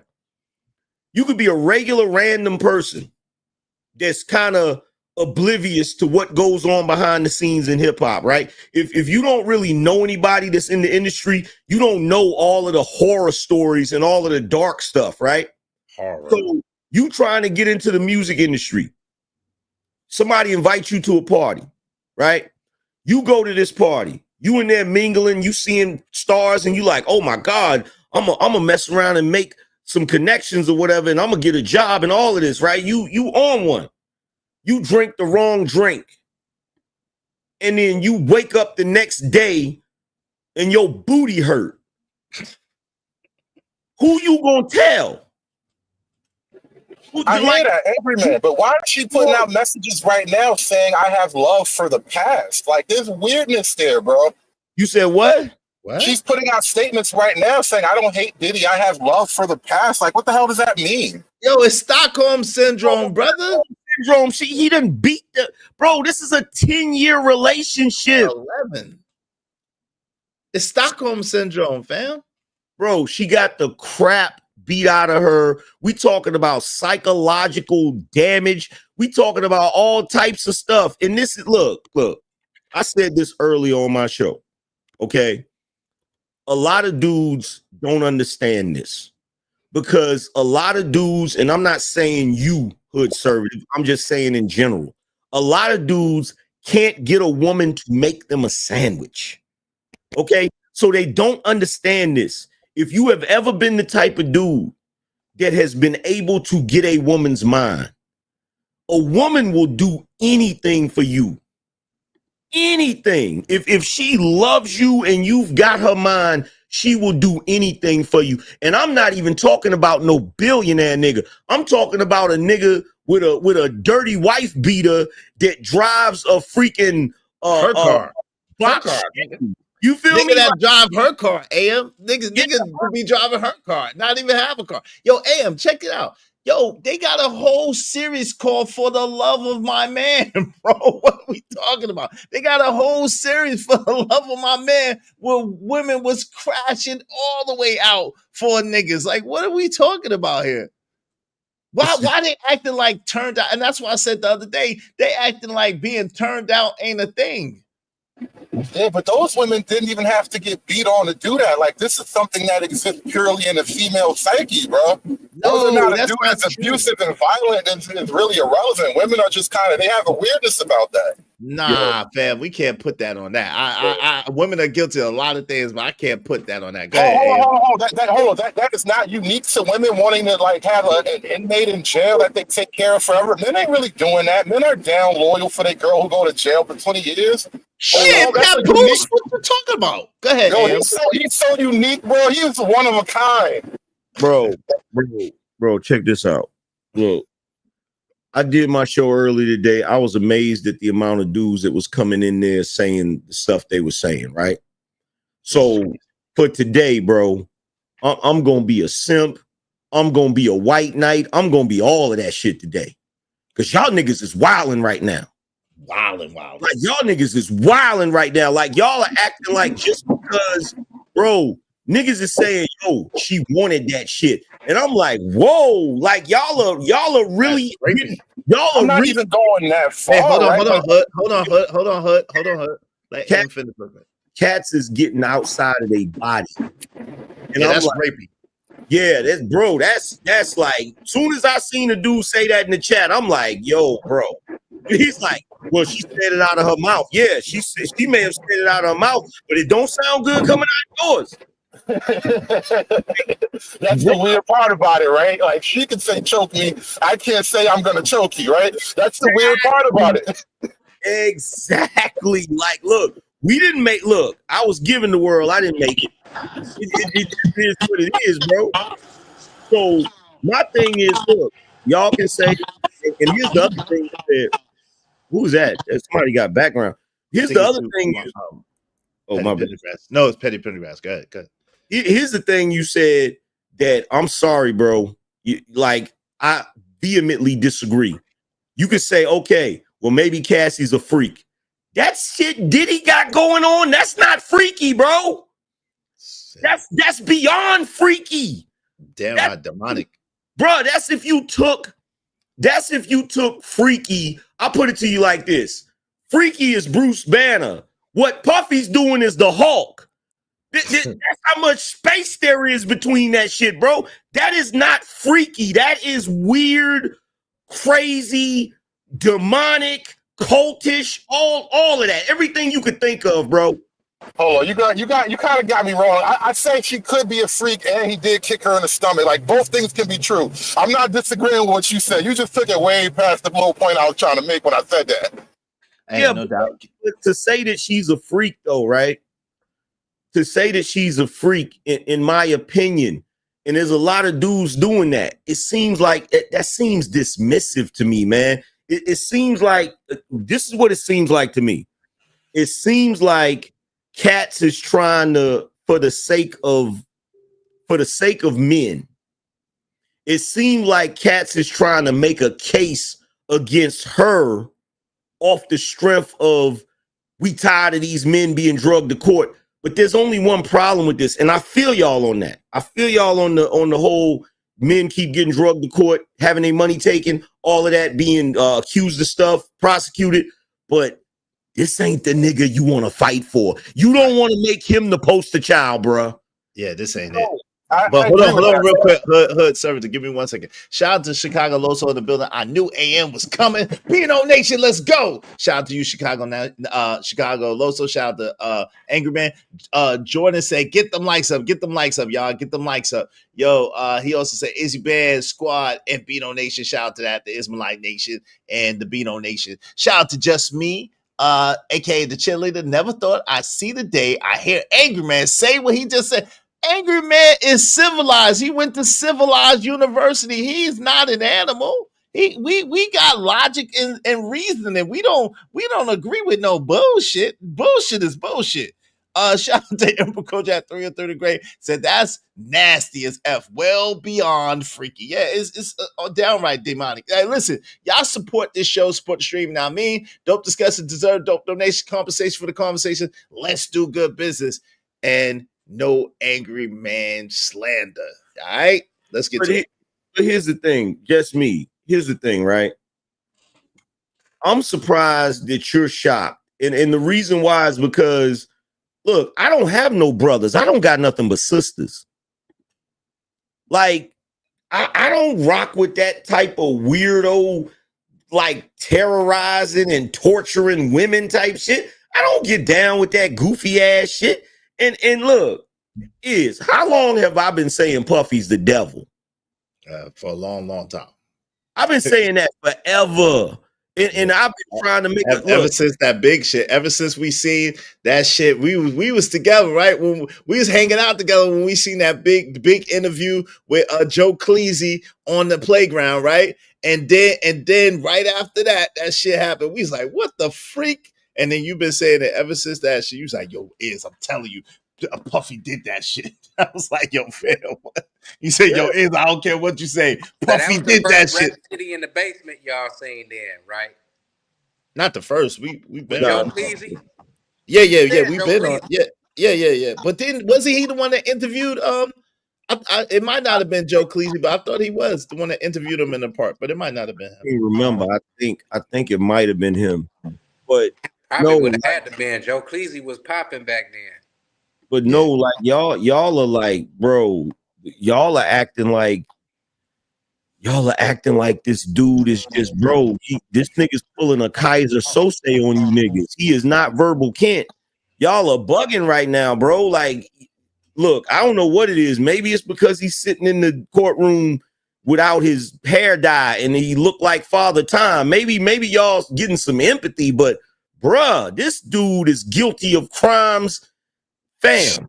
Exact. Yo, you see who I got on behind you, right? You see who I got behind you, right? Yeah. That's Chris Lottie, rest in peace, and Shakir.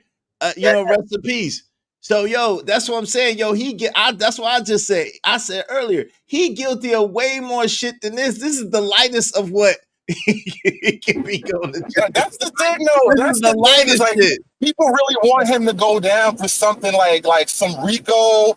You was extorting people. Like, what was that producer from LA, the Crip dude that just went down for all kind of stuff? He was extorting people. He was catching bodies.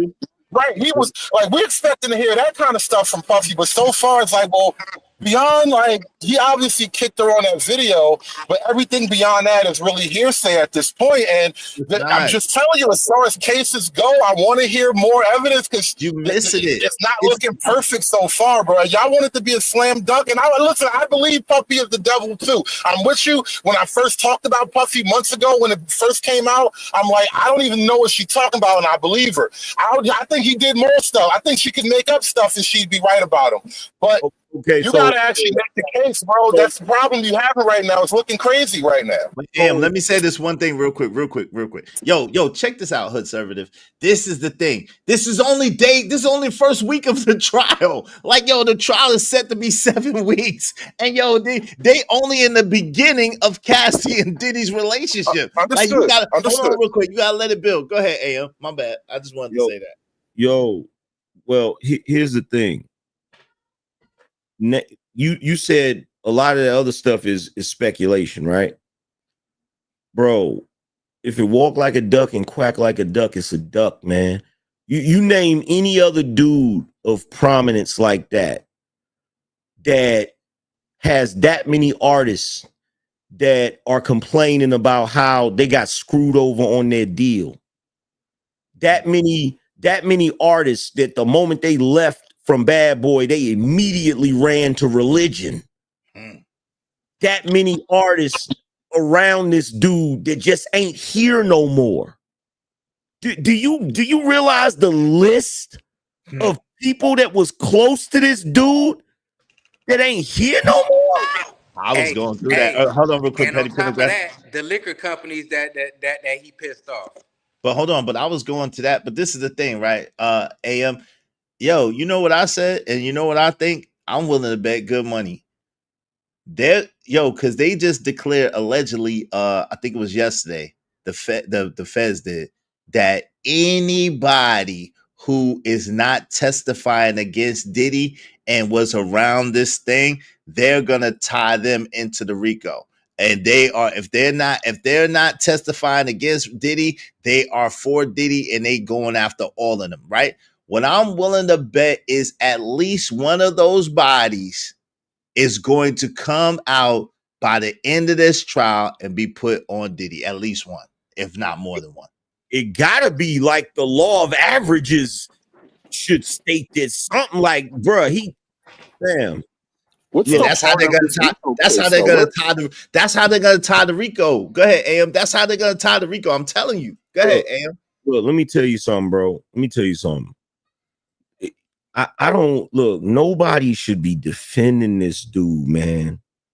I had a conversation with my wife about this. Yo, what did Heavy D do to anybody? Knew too much. What did Heavy do to anybody? And then, bro, you listen to all of the details, everything that went on and stuff, right? Even Mace had to say it in his song. Yo, if they never found the KILLERS's, why you living in Los Angeles? Exactly.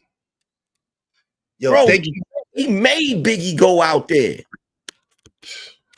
Man, I'm so disappointed by D-Rock. I ain't know D-Rock was on no shit like that. Yo, God. Oh, yo, shout out to Trucker Yell, man. Thank you very much, Trucker Yell, sponsor of the show coming through. Big Truck. Y'all be like my man, Big Trucker Yell, and support the show, support the stream. You know what I mean? Let me celebrate my brother real fast, y'all. Much love to Trucker Yell. Thank you very, very much. I appreciate you, good brother. I'm glad you was able to get yourself straightened out. Thank you, man.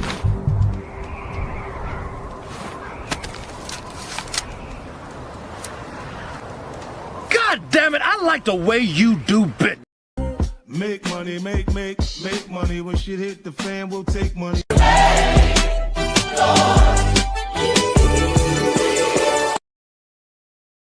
Because of Trucker Yell, we just need 25 people, at least $5 a piece. Y'all help us reach our goal today. Appreciate you. Go ahead, family. My bad. And he lucky this ain't the 80s. And Cassie actually had somebody to crash out, because if this was the 80s, and bruh, nigga, if that was my daughter or my sister, I'd be in the courtroom talking about some Sean Combs, your soul is required in hell. Like, nigga, we not doing this, bro. Like, you know that shit is Fort Knox, though. You ain't getting nothing in there. Hey, OG Sigma said, what up is salute to the GOAT Angry Man. I just watched a video on YouTube where they got people wearing free Diddy shirts and getting paid $20 an hour. Shaking my head. Yo, that's crazy.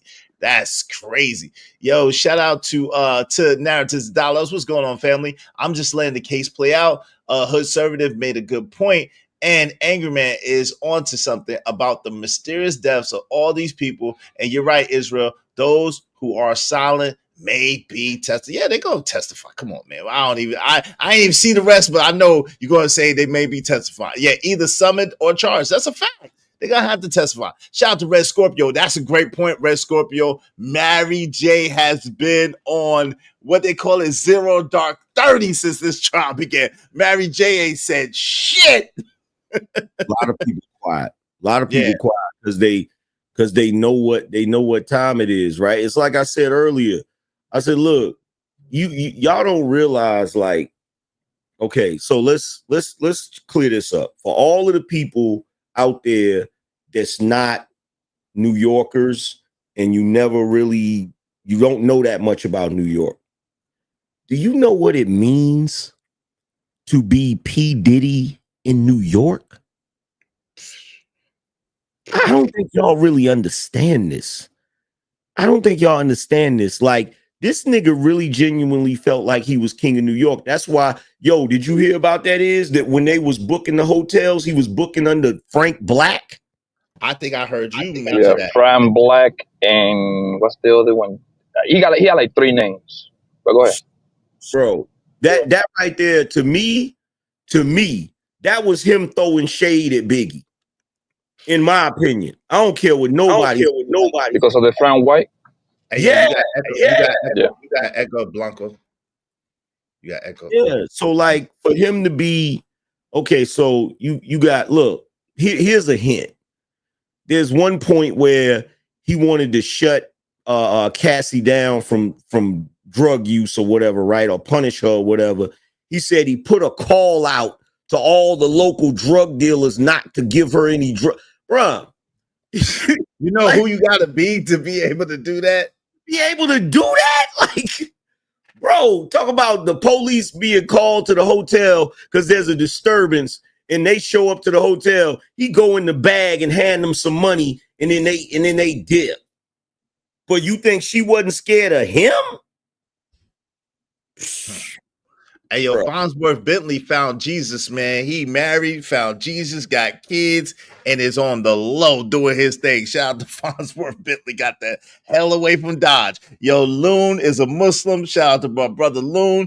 Mace is a pastor, a Christian, and Farnsworth Bentley is a Christian too. They found God. They got away. They got away. They got Don't away. forget Craig Mack. He went to some kind of thing that was in South Carolina. But they still got him.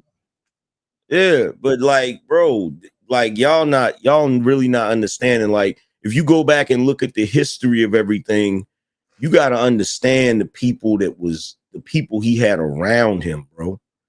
Like Wolf, World, bro, it's so many freaking names. Even Gene Deal in them.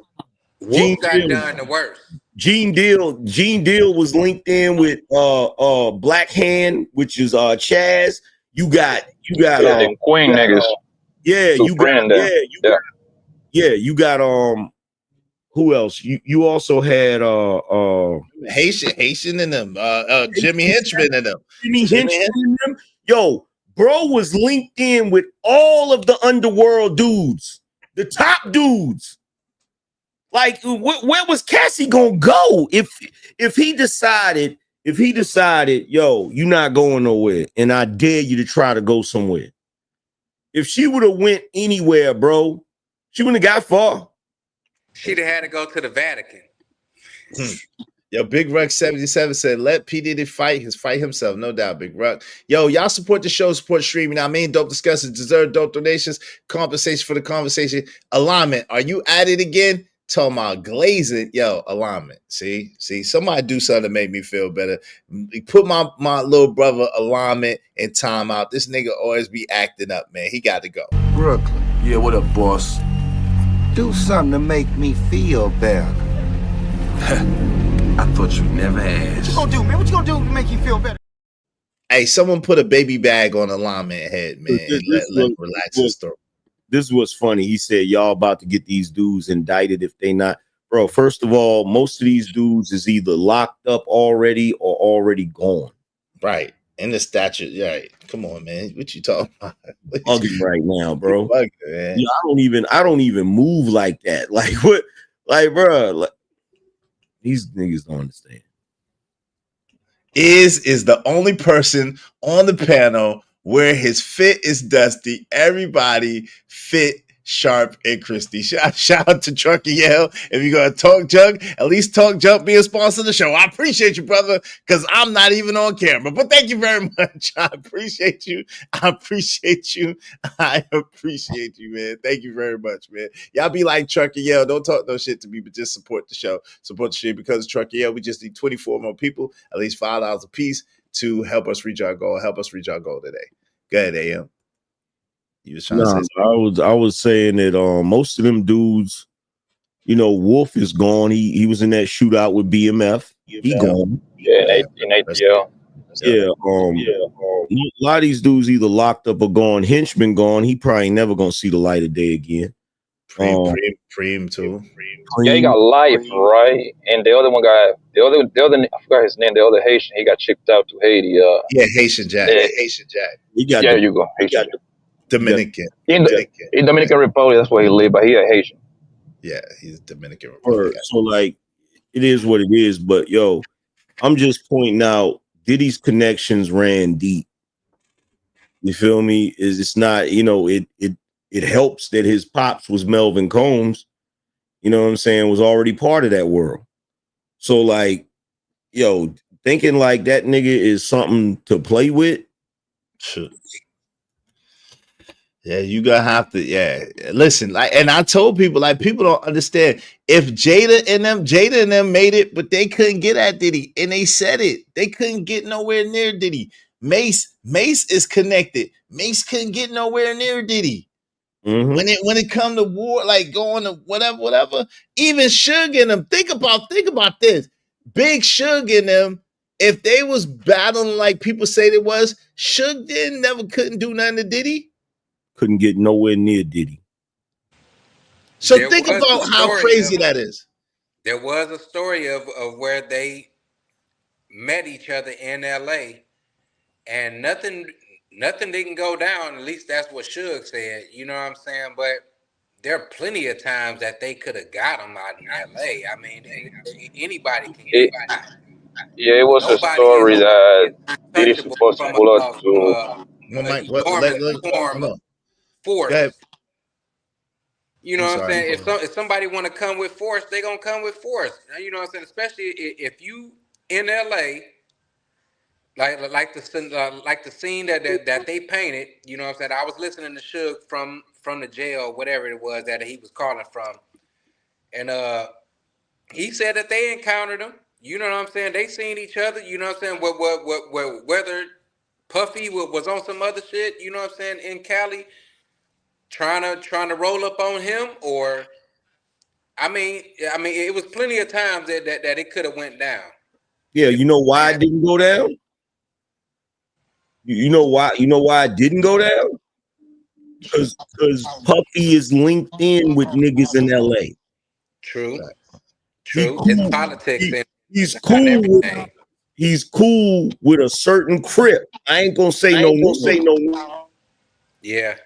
But that's the only Crip he really need to be cool with. Right. So I'm just saying, like, look, boy won't nothing to play with. And so to think that a girl that ain't got no connections, no gangsters in her family, what's she gonna do? Don't stand no chance. No chance in hell. Go ahead, Blanco. What are you saying? Yo, what's good? How you doing? All right, what's the deal? What's good with you?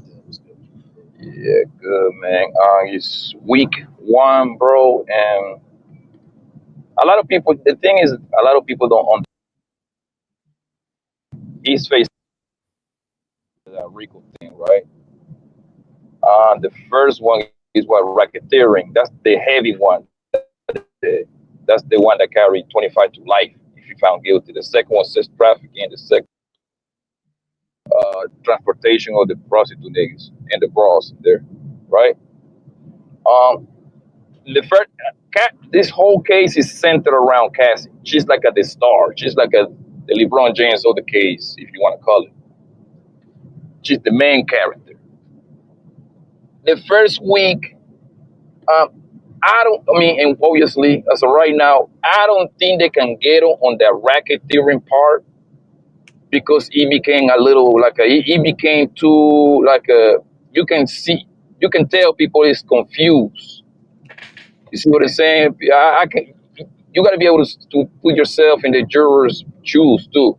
It's confusing. The trafficking part, that's more like 50-50 right there. But the one part that they got Diddy dead on is on the transportation, boy. That's the third charge that he got. That carried 10. He found guilty to that one. He's gonna get 10 years. And I already said it. They got him dead on that one, bro. There is no way around it, bro. Because in the part they're going to make him super guilty when the prostitute niggas take the stand, and then the assistants, because I'm pretty sure the assistants was the one sending money over here, sending the wire money over there, and you know they're gonna put all the checks in. The wire transfers in this. He at the very minimum, Diddy is going for 10 years. Like the whole trial it's not about Diddy going home. The whole trial is all about how much time this man is going to get. He is gone, bro.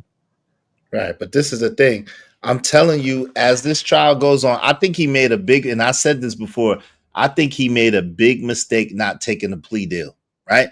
Because the problem, and I know you said that he can't appeal it, but what I'm trying to tell you is, and this is getting clear to me, what's going to happen is there's going to be a witness, and that witness is going to, I don't know who it's going to be, but that witness is going to implicate Diddy in some greater one of these bodies. And then once one of these bodies is uncovered and Diddy gets implicated in one of these bodies, that's going to be what they use to tie the RICO in, and it's going to be a wrap. Once they could prove that he was using strong arm tactics in order to get people to do this and do that, it's a wrap. That's the RICO right there. Well, you notice they mighty quiet. You notice we ain't heard nothing about this Keefe D shit in a while. Exactly. Because remember, Keefy D was saying that Puffy paid him. Yep. Like, so we ain't heard nothing from that, and that's been quiet. So it's like, is that gonna end up getting tied into this? The guy never got the money. He said that he's supposed to get $1 million check from some pimp guy that live in Vegas. I forgot his name. But the guy, according to the story, the guy kept the money, whatever it was, and the money never got to Keefy D. That don't mean nothing. That's the fact that you offered to pay it and it got done is a wrap. Look, right? You complicit in that crime. The illusion is still there. If it was offered and the dude is missing, somebody look, that's conspiracy.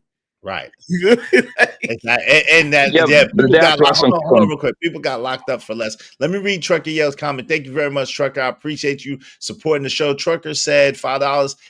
Cassie wants a refund on her bad choices, but Diddy absolutely nasty work he done. Well, she got a $30 million refund, but that's still not enough. But thank you very much, Trucker. I appreciate you because of Trucker. We just need 22 more people, at least $5 a piece to support the show. What were you saying, Blanco?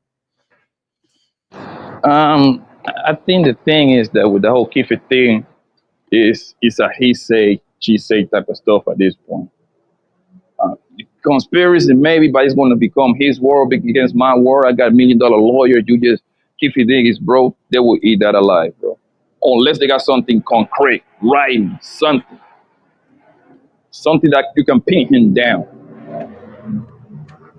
If it was about if a body is the highest crime you can charge somebody, if it was a body available to put on this nigga, they would have did it already. Well, that's not necessarily true. Again, they got to have somebody that's willing to corroborate with it and think about it. When a giant, a titan is weak and down is when the minions come out. So, the longer that this case goes, the worse it's gonna bode for Diddy. Watch what I'm telling you.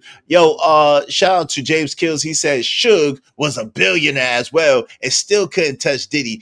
That speaks volumes.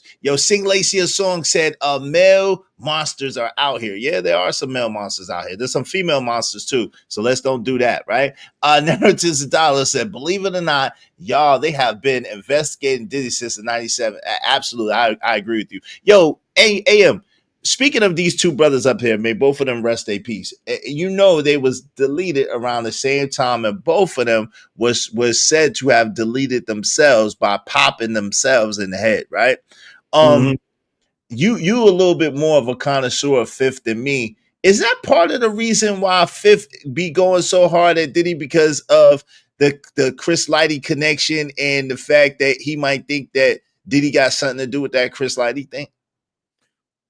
Well, with 50, one thing I notice about 50, he never really tells niggas, like, he plays that 48 laws of power to a T. Like, if he goes at somebody, he's gonna have the reason he go at him, but it's never the real reason.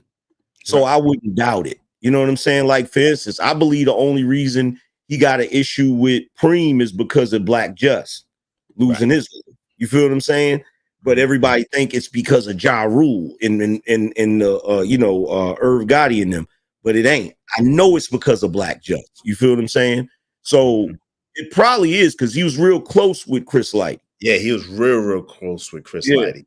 Yeah. And nobody believed it. Not Chris's wife. Nobody believed what they tried to say that Chris did. No one believed it. So yeah it's crazy. Yeah. It's crazy. Well, like, you got to think, man. Just speculating, if a certain individual was allegedly guilty of making somebody disappear, you got to think, how many times do you do that before you get so comfortable with it because you keep getting away with it? You know what I'm saying? Like, if you keep getting away with something, you gonna feel like you untouchable. No doubt. And the causes are getting redundant. These two was alleged self, the heart attack, pneumonia. Yeah. Like any dude that got any type of street in them can read this with their eyes closed. anybody. Like we looking at it like, and look, here's the thing. A lot of us, just because of the way we was brought up, we keep our mouth shut about certain stuff. But in the back of our head, we know the whispers. Right. You feel what I'm saying? And it's like, bro, you got him in there. You got him on trial. You feel what I'm saying? And my thing is, if y'all run around here and rally behind this dude and sway the court of public opinion just because you got something against Cassie, and then this was your one shot to get at your boy, and then he end up walking free. What kind of travesty would that be, considering what he's left in his wake? Yo, this is the crazy thing. Allegedly, when they got him, he had freak off stuff when they picked him up in September, bro. He had a hotel full of baby oil when they picked him up. Yo, drugs, baby hold oil. on. When they picked him up in September, fam, this nigga's a wild boy, yo. He Hey, was he still. had the baby oil. Hold on, real quick, with fam. Kevin Hart. Yo, he's still but that's a lot old. I'm talking about recent when they had At the already hotel. ran in this house, and they was trying to, you know what I mean, whatever. He had the baby oil. He had the stuff set up. He was trying to set up either from a freak off or going to a freak off. Right then, fam. But I heard that yesterday. I was like, this cannot be true, bro.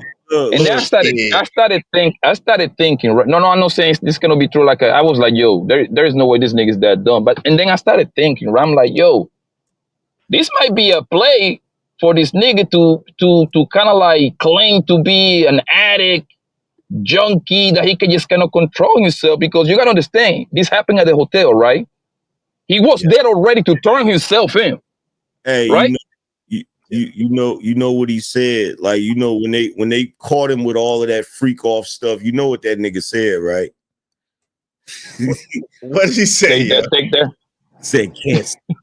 Won't kiss. Yeah. So I was thinking, I'm like, because when he was at the hotel, he was ready to turn himself in, pretty much. That's the only reason he was there. Meaning that his couple of lawyers got to be right next door, like right next to him. It can be a play for him to play that crazy part, bro. That nigga said, I ain't going nowhere. I ain't going nowhere. I can't be stopped now. Yo, he was telling on himself the whole time, and nobody. The whole time. You heard the G-Dep. I played the G-Dep song earlier. Like, yo, tell the feds, the DA to come with me. What's the verdict? Not guilty. Not guilty. Like, yo. Whoa. Hey, I heard he was cussing his lawyers out. I wouldn't doubt that. Hey, you know, I mean, that's normal. That's you normal for him. You know, 50 wrote that verse, right? Oh, word? Nah, I didn't. Yeah, a lot of people don't know that. Yeah. Hey, Narrative. You was trying to get that nigga to tell on himself.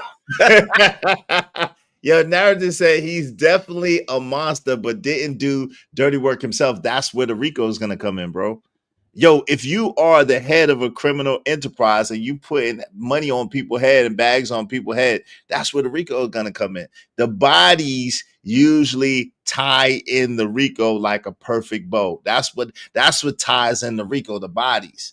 So I'm telling you, they got some shit up their sleeve. I promise you. There is no bodies in this case, bro. Okay.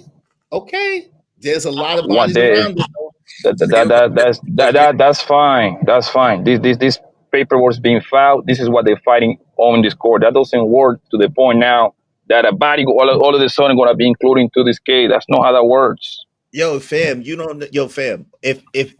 Fam, again, you're missing the point.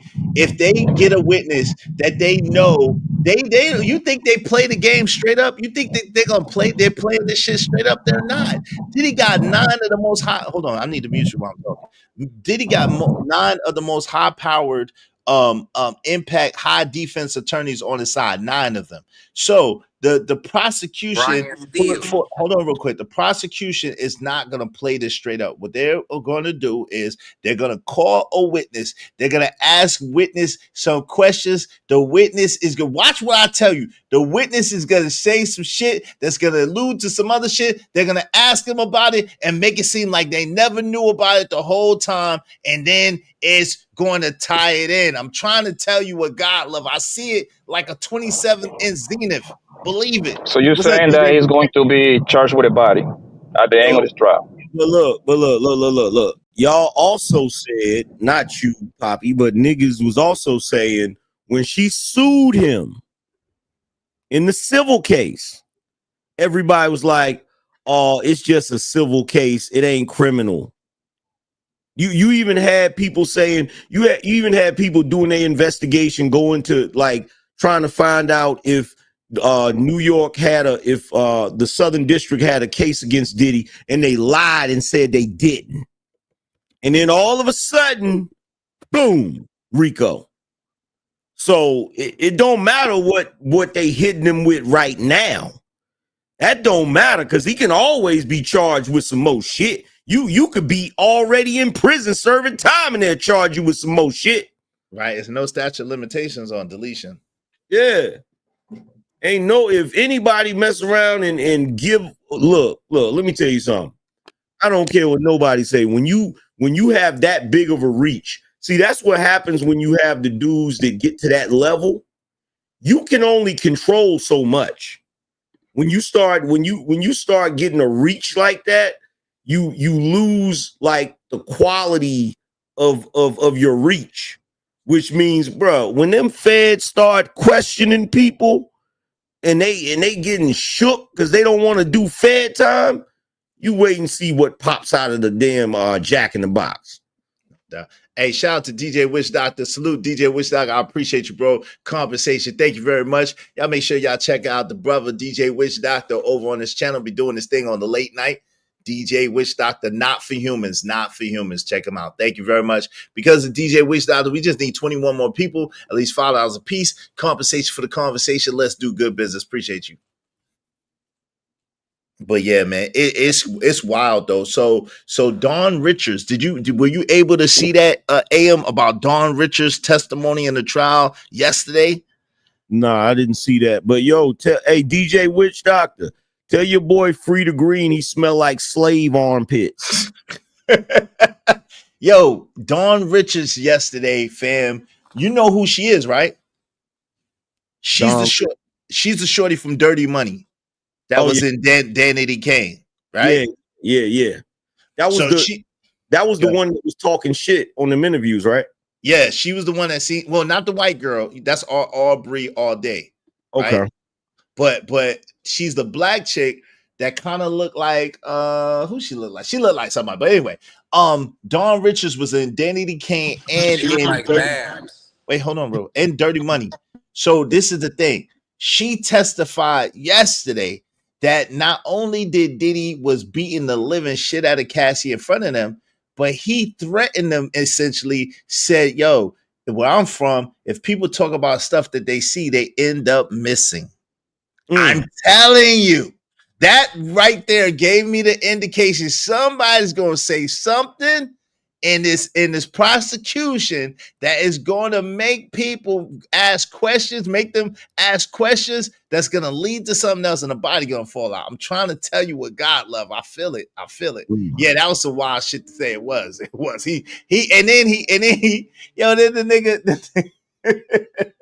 the nigga said to them, he said, yo, what he say? He said, but if you keep your mouth shut, then I'll take you to the top. Take that. And then he bought him flowers after that. Hey, look, I'm gonna tell you when I knew, I already knew he was the devil. And the reason I knew he was the devil is because every single time that Negro was on the cover of a magazine, he'd always have some doves or some angel wings behind him and shit. I said, this nigga's the devil, bro. But this would make it worse. This is when I really knew it was wrong. This is when I knew something was wrong with this nigga. So I used to watch that damn reality show he had, right? Mm-hmm. Talking about Make It a Man, and the one where he was running the marathon, where he's training for the marathon, right? Oh yeah. So he was training, and he had just came. I think he had just came from Nike, where they had designed a shoe for him or something. And his trainer was telling him to soak in an ice bath, right? And so he gets down in the ice bath, and it's super cold. So he's looking around at the camera. He's like, "Am I still sexy?" I said, "Yeah, something wrong with that nigga." Something is wrong with that Negro. Hey, he told you on the Proactive commercial he trying to moisturize his situation, preserve his sexy. He told you now. Is wrong. He got to moisturize his situation, preserve his sexy. Hey, salute to you, DJ Witch Doctor. Salute. He said, salute to Iz in the panel. How much to drop, Angry Man? Yeah. Let's don't start it. Who's that saying drop? DJ Witch Doctor. Oh, DJ Witch Doctor. Ah, man, leave AM alone, bro. Yeah. Start this. Wait, hold on. Narrative, he just playing. Hey, Narrative's Dollars, Israel, Kalina, and L'Oreal Gibson is very quiet now. Yep, but you know, L'Oreal has been named as a potential witness, and that's gonna be crazy. L'Oreal knows where some of them bodies is buried. I'm just gonna say that, and I don't know. She's loyal, but I don't know what's gonna happen. I'm just gonna say that I don't know what's gonna happen. I miss back in the day when all he did was keep his shades on and throw little ad libs. He used to be the coolest nigga on planet Earth, man. So we thought. And then some is just He been the same way the whole time. Yo, did you hear the shit that he was having Kim Porter do from the beginning, nigga? Yeah, I heard about it. Yeah, shit. Yo, I got that book that everybody claimed was fake. Oh yeah, that shit wasn't fake, man. But I read it and it didn't sound fake to me. That shit wasn't fake, bro. Like it filled in some blanks. Sure as hell did. Sure as hell did. Hey, yo, what about that concert that he tried to start up? Remember when in the beginning of his career, it was some type of little concert or some type of promotion thing that he did, and a few people died because they got trampled to death because they locked the doors or something to a gym or something like that. City College. It was up in New York, I do believe. Yeah, City College. Yeah, it was City College. Yeah. But Diddy had been throwing parties at Howard and stuff like that. That's what Biggie said in his rhyme. What was it? Anyway, Howard homecoming, niggas running. But but he Puffy been throwing parties. But yeah, he was the reason because they tried he was being greedy and they overfilled it to capacity and people, lost their life. Yeah. That was messed up. Yeah, no doubt. Let me mute you real quick, Petty, because you got a lot of reverb. Go ahead, AM. What was you saying, fam? Yeah, and didn't Diddy have some kind of connection to Trouble T Roy? Alleged, but allegedly, but they all from Mount Vernon. But Trouble T Roy allegedly fell off the stage. He got arrested. To his death, he fell off the stage. That happened live, during a concert, allegedly. So if I'm not mistaken, someone had said something. My man Emperco said, Izzy, Diddy stole that line from me back in the day, dog. Okay, shout out to you. Shout out to Emperco, the original of moisturize his situation and preserve his sex. You're the originator. Nigga Diddy bastardized my line, shaking my head. Hey, I believe it happens every day. Niggas steal from me every day, B. And they've been stealing from Angry Man. So, hey, it happens. I believe you. Fam. Niggas steal every day, B. And then try to make it seem like it's they shit. I'm like, nigga. Yo, what would have been hilarious to me is when the feds raided his crib. If they would have actually found some Cambodian breast milk, I'd have fell out on the floor, bro. Yo, he did send niggas to get on Chappelle. Only drink the finest of Cambodian breast milks. Oh my God! Don't get that cheesecake. Yo, but check this out. So this is the Shakir. This is Celebrity. I think it's Celebrity Underrated, right? and this is about Shakir Stewart, and they breaking down how, I don't know if you knew this, AM, I didn't, but Shakir started a label called Noontime Records,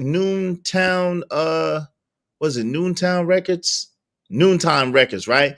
And was working with L.A. Reid, right? And he discovered Brian Michael Cox. I know you know who that is.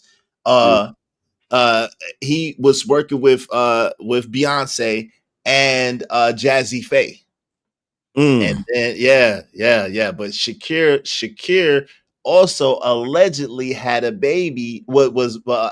Kim Porter was allegedly pregnant with Shakir's baby. Remember when Shorty had alleged that Diddy had stomped Kim Porter in the stomach and kicked her down the stairs? And I was like, why would he do that shit?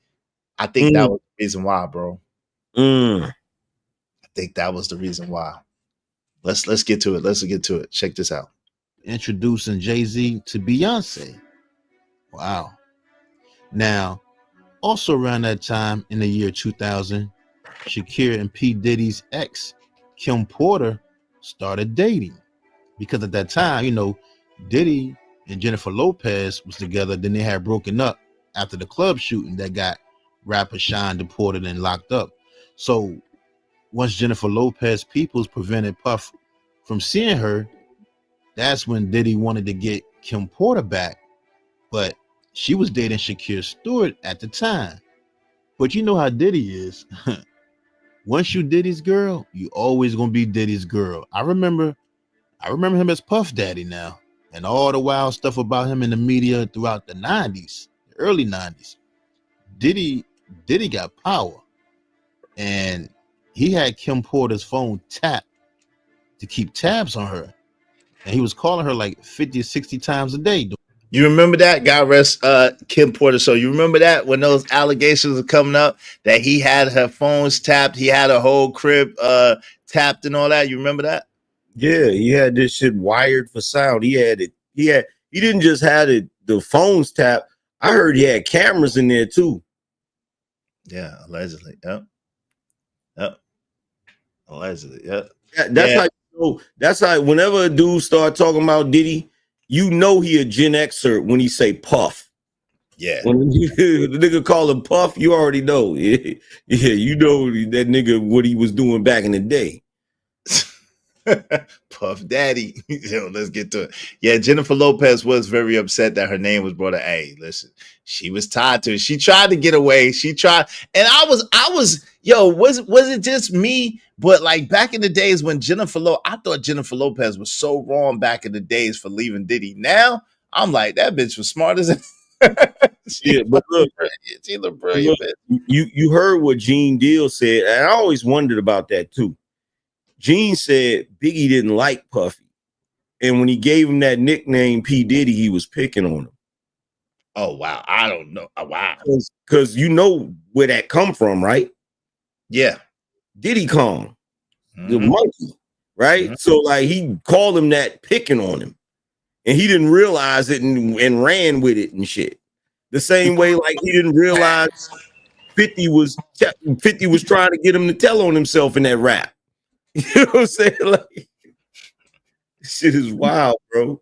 That shit is wild. Wow. I didn't hear that one though. Shout out to Gene Deal. Gene Deal finally getting his just due. So shout out to Gene Deal doing this thing, blowing up, you know what I'm saying? Getting his subs up, got books out. Shout out to Gene Deal doing this thing, man. Word. Yo, but Gene Deal remind you of like a New York uncle? Like niggas uncles from NY, how they is. Yo, Gene Deal funny as hell, man. The nigga that know everybody.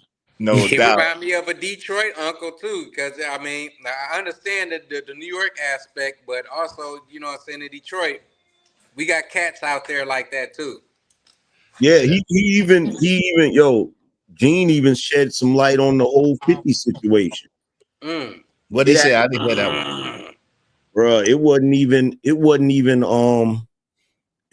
Preem that did that. Like the way he broke it down. The way and I seen 50 kind of co-sign him, so he must have been telling the truth. Basically, what he said was that when that whole situation happened between Ja Rule and all of them, when they was running around saying 50 was a snitch, Chaz had set up a meeting and he had arranged for Irv Gotti and all of them to give 50 $250,000 for basically lying on his name, right? Because you know 50 was linked in with Chaz, he was linked in with a few people, right? So you can't just be running around here accusing somebody of being a snitch, right? So 50 was supposed to go to the meeting, but he didn't go to the meeting. And so because he didn't go to the meeting, it kind of pissed Chaz off. And Gene said Irv Gotti and them was at the meeting asking Chaz, like, yo, so if something happened to him, you ain't gonna be mad or what? Because that's what was keeping them from doing something to 50, because they was worried about what Chaz was gonna do, right? Because Chaz was there when John 50 got into that scuffle or whatever, right? So he was like, so Chaz was like, what you mean what I'm gonna do? He won't even answer my phone call. Because he was trying to call him and make him to get him to come to the meeting, right? So after that happened, Irv Gotti and them Irv Gotti and was talking about money for certain things or whatever. And Gene swears up and down, he's like, yo, Preem ain't had nothing to do with that. That was just them. Oh, wow. I was like, wow, like that's crazy. You know what I'm saying? Yeah, that's crazy. That's crazy. That's crazy. The street politics be crazy, fam. All that time. Kim was done. When you hear the story from certain people, you ever notice you'll hear the story from certain people and you be listening, you be like, that's the truth. That's how it went down. You know what I'm saying? Because you can tell by the way cats be moving and stuff. You be like, yep, that's the real story right there. But the thing is, if you from certain places, you get pieces of the story from other places, and then they be the missing puzzle, the missing piece of the puzzle that connect it, and like, yeah, that makes sense. That's why it is like, yeah, that makes sense. That's probably why that happened like that. You know what I mean? So yeah, that's real. That's real. Let's get to it. Let's see what's going on with him after he got Sarah Chapman pregnant, who was Tupac's ex-girlfriend. Wow. Diddy was wild. They say Puff had Kim Porter's whole house wiretap to control her life. Now, apparently he had heard a conversation between Kim Porter and Shakir had asked Kim how were his babies doing. And when Puff heard that, he was ready to kill Shakir, because they also said that Shakir had got Kim Porter pregnant. They say Shakir had got Kim Porter pregnant, according to Yuckmouth from the Loonies, who is Shakir's cousin. So, you know, the story goes, so with the whole Shakir and Puff beef, right? So the story goes, while waiting trial, Diddy was waiting trial for the club shooting, and he still ended up flying out to Italy for L.A. Reid's wedding. Yo, shout out to Narrative of the Dialogues. He said, Craig Mack is a mystery to me too, and Black Rob. Yeah, no doubt. When Puff showed up to Black Rob's funeral, niggas wanted to beat him up. Yeah, it was wild. It was wild. Yeah, more money, more problems. I can't lie, a good song. Yeah, most of the, man, come on, man. Listen, we can't even lie. Most of the songs from the 90s from Bad Boy was dope songs, man. Most of the songs, my favorite joint was the one that was playing that Sherry Dennis joint, man. That joint. I love you, hey. Shout out to that, man. Shout out to Sherry Dennis. Let's get to it. And after the ceremony, Diddy had went to Shakir's hotel room with some of his bodyguards. He confronted Shakir about talking to Kim Porter and saying he was the father of his babies because, like I said, he had Kim's phone tapped. He knew everything. He knew everything that was going on between them. And, you know, Shakir tried to explain to him that him and Kim was just friends and that he was just joking about the baby thing, you know, trying to calm the situation down because he knew Diddy had bodyguards with him. But Shakir also told him that it was none of his business. because he had left Kim Porter for Jennifer Lopez and other women. She was free to see who she wanted to see. But Diddy wasn't trying to hear that, and he ended up breaking a chair over his head. Wow. All right, so we heard this part. So Diddy and the goons had allegedly got at Shakir, may God rest his soul. So let's see what's going on here. Singer Sierra. Uh-oh. Wow. So Reed offered him an A&R position with LaFace Records after the company merged with Clive Davis at Arista Records. And once he became A&R for LaFace, the first person he was signed is R&B singer Sierra. Wow. So Shakir signed Beyonce. Uh-oh, you mean Russell Wilson's wife? You mean Russell Wilson's wife, Sierra? You mean Goodies? Uh-oh.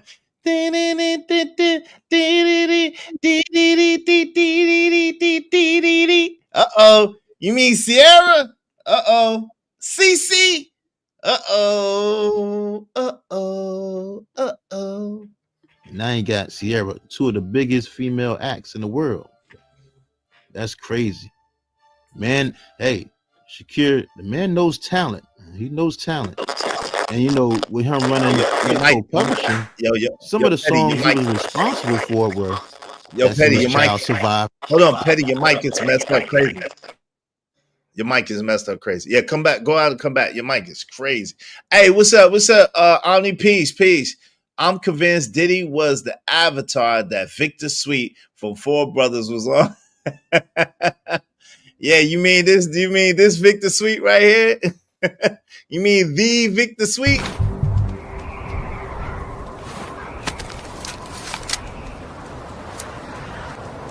God damn it, I like the way you do bit.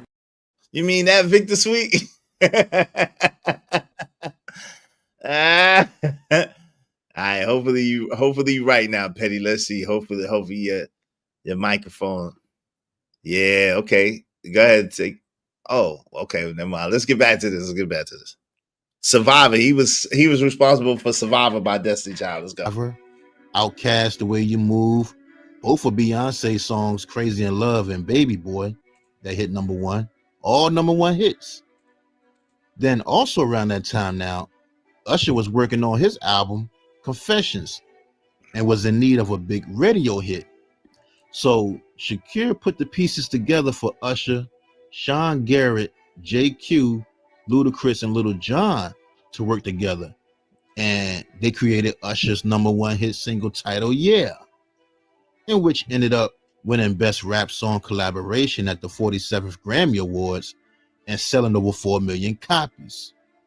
Now, in 2004, L.A. Reid was released from his contract at Arista and became the chairman and CEO of the Island Def Jam Music Group. And he hired Jay-Z as vice president to help him with the hip-hop artists.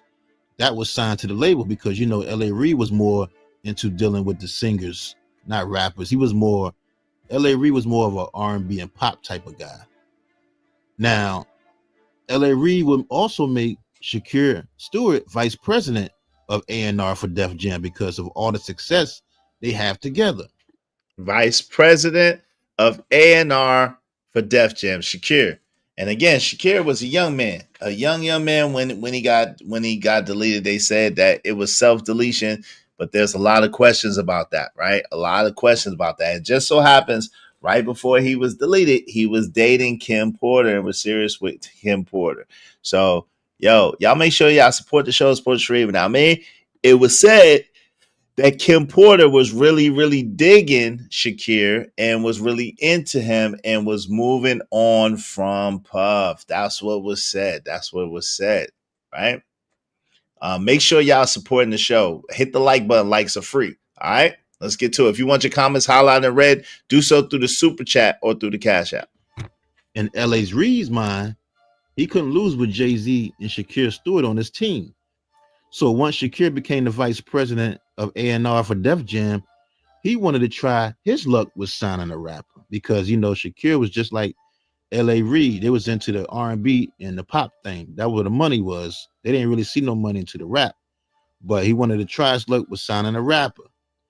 And that's when his friend Noonie, who at the time was managing producer Jazzy Faye, let him hear some music from a rapper who he was working with named Young Jeezy. CTE. Yo, CTE, shout out to Jeezy. Hey, Narratives and Dialogue say it's crazy. You mentioned Sherry Dennis. She and Tanya Blunt is dope too, were on the shelf awaiting a record deal at the same time. He did not push any of them because they had too many others involved. Yeah. Shout out to that, man. Shout out to that.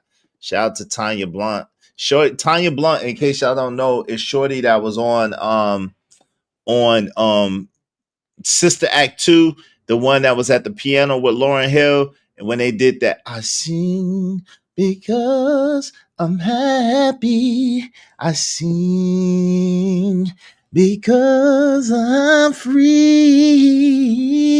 His eye is on the sparrow. They did that. You know what I'm saying? They did their thing. They did much better than me. That's what I'm saying. They did much better than me. Let's get it. And Shakir loved Jeezy's music because he was rapping about street life. Next thing you know, Shakir brought his music to L.A. Reid, Jay-Z, and Kevin Liles for them to hear it. And Shakir told him that Young Jeezy was going to be the next big thing and they should sign him. So after that, they signed him. And once he signed him to Def Jam, that Jeezy album, Let's Get It, Thug Motivation 101, ended up certified double platinum.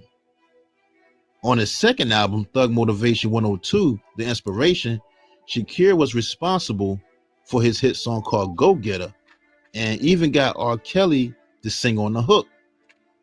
Y'all remember that? Go get her, go get her, go get her. Yep. Shout out to Jeezy, man. Shout out to Jeezy. Shout out to Pete. What's up, Pete? What's going on, player? Shout out to Jeezy. Hey, but you see Shakir right there in the picture. That's Usher, Jay-Z, L.A. Reid, Jeezy, Shakir. I don't know the other two brothers, but that, you know what I'm saying? That's who that is. That's who that is. Yeah, shout out to them too. Shout out to G-Dep. But yeah, so they just was you know what I mean? So this is just telling you the kind of connects that Shakir had in the kind of business that he was doing. May God rest his soul. So what the brother is doing a good job of giving y'all the backstory of Shakir to understand what type of dude he was and what kind of prominent position he played within the music industry at that pivotal time, right? So let's get into it. Let's go. Then in 2006, he also brought Rick Ross to Jay-Z, signing him to a 4 albums, $10 million deal after he heard the song Hustling. Now, another group that Shakir also got a deal for was the R&B group called Brother, which composed of 5 real brothers who ended up signing with Jermaine Dupri and also having a reality show on BET titled Brothers to Brother. Shakir also signed rappers Ace Hood and Rocco the Don. Y'all know Rocco the Don. You don't even know that song. You don't even know. Now, in 2007, Shakir was arrested for gun possession while riding with his artist Young Jeezy in Miami, Florida, but he beat that case and only received probation. Also that same year in 2007 is when the feds began handing out indictments to Big Meech and members of the BMF family who hung with Shakir. Now, a former BMF employee testified that he sold bricks of cocaine to Shakir Store's artist Young Jeezy, but Jeezy was never indicted. But then in December 2007, Jay-Z resigned as president of Def Jam to start his own company, Roc Nation. And once that happened, L.A. Reid was desperate to find someone to replace Jay-Z because, like I said earlier, L.A. Reid was an R&B guy, and he didn't really want to deal with the rappers on the label. All right. Yo, shout out to Narratives. He said, oh, sorry. Y'all make sure y'all do that too. Narratives said, Israel, this thing is so tough, man. Many of us dodged a bullet. I wanted that deal so bad, but I had people who had sense enough to talk me out of it. I used to think it was jealousy, but they did you a favor. Yeah, they definitely did you a favor, fam. Yo, I think about the same thing with my brothers. You know what I'm saying? My uncle, man. Shout out to my uncle, man. I gotta call my uncle. My uncle worked heavy in the industry. You know what I'm saying? And did shows and stuff like that. It was heavy in the industry. And he used to always tell us, man. He used to be like, "Yo, fam, y'all don't know what y'all asking for." He said, "Y'all don't know what y'all asking for." He said, "Listen, I'm your uncle. I love you. I'm gonna make sure I make y'all dreams come true, but y'all don't really understand what you're asking for. This shit is a dirty game." He used to tell us like, "Yo, this shit is a dirty game." And I met all kind of people, you know what I'm saying, deal with my uncle, all kind of artists. I've been in all kind of situations, working with the shows, whatever the case may be. But he used to tell us, man, yo, this is a dirty game. I don't understand. Like, yo, if y'all do y'all thing independent. And that's one of the things my brother, you know what I'm saying, God rest his soul, both my brothers was doing their thing independent. You know what I'm saying? And that's really the grind to go, man. If you got music and you're talented and you do, man, this is a direct, shout out to Dame Dash. This is a direct to consumer market, man.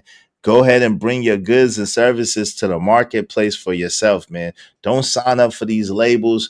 Don't be waiting for nobody else to do it. Push your music, push yourself, believe in yourself, and keep pushing forward, man, because it definitely is a dirty game. And what profits a man to gain the whole wide world and lose his soul? Nothing. Nothing. Yo, you want to say anything, Petty, before I move forward?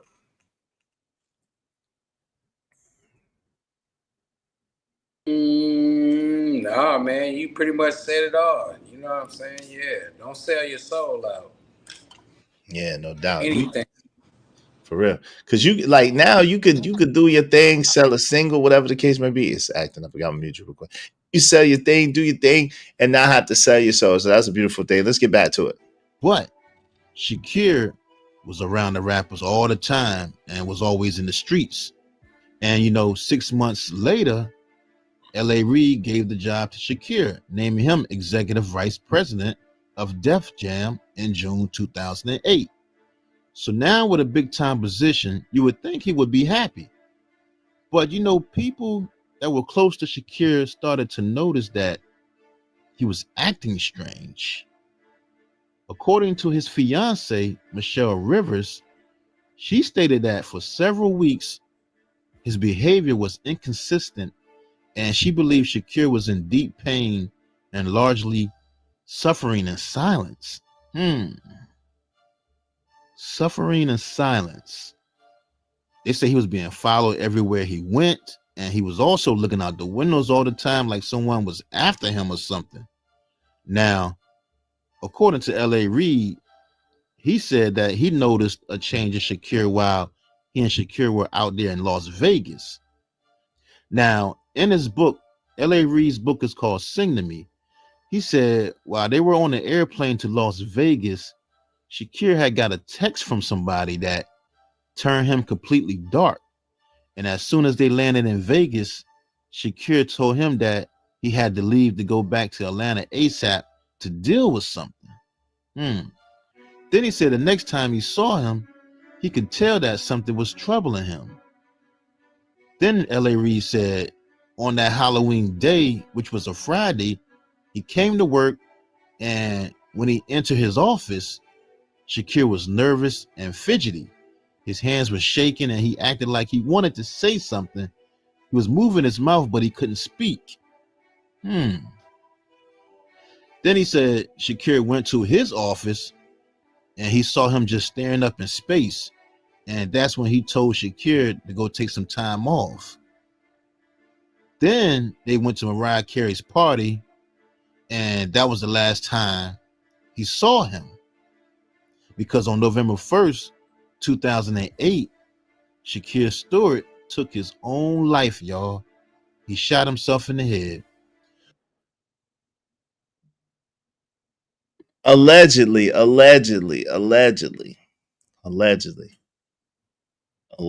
Yeah.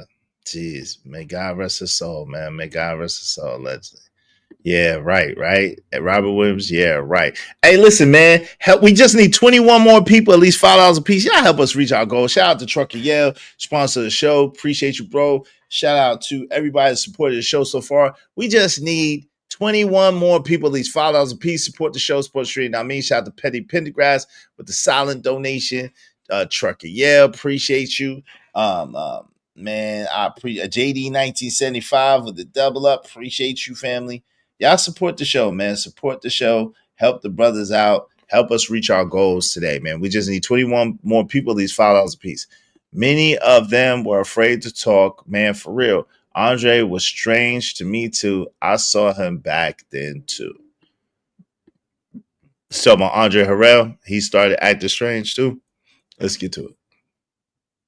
Now, the story goes because the day before, which was a Halloween day, October 31st, Shakir had gone trick-or-treating with his fiance and his 5-year-old daughter. So after trick-or-treating, some hours later, Shakir's fiance, Michelle, noticed a change in his behavior after they returned home. Now, she said he woke up and said he done sold his soul to the devil. And when he looked in the mirror, he didn't see himself anymore. Wow. Now, she also said his behavior was so strange that she called his friend Herb Smith over to help, but when he arrived, that's when Shakir began yelling and telling him to leave and go back home to his wife and children. And according to his friend Herb Smith, he said that's when he stepped outside to call 911. But then seconds later, he heard a gunshot. And when he ran upstairs, that's when he found Shakir on the master bedroom floor with a self-inflicted gunshot wound to the head. Okay, so they was allegedly there. And they are alleging, his friend and his fiance are alleging that he did it to himself. Wow. They say he looked himself in the mirror and said he sold his soul to the enemy. Wow. That's why I tell y'all all day, every day, for facts, no matter what.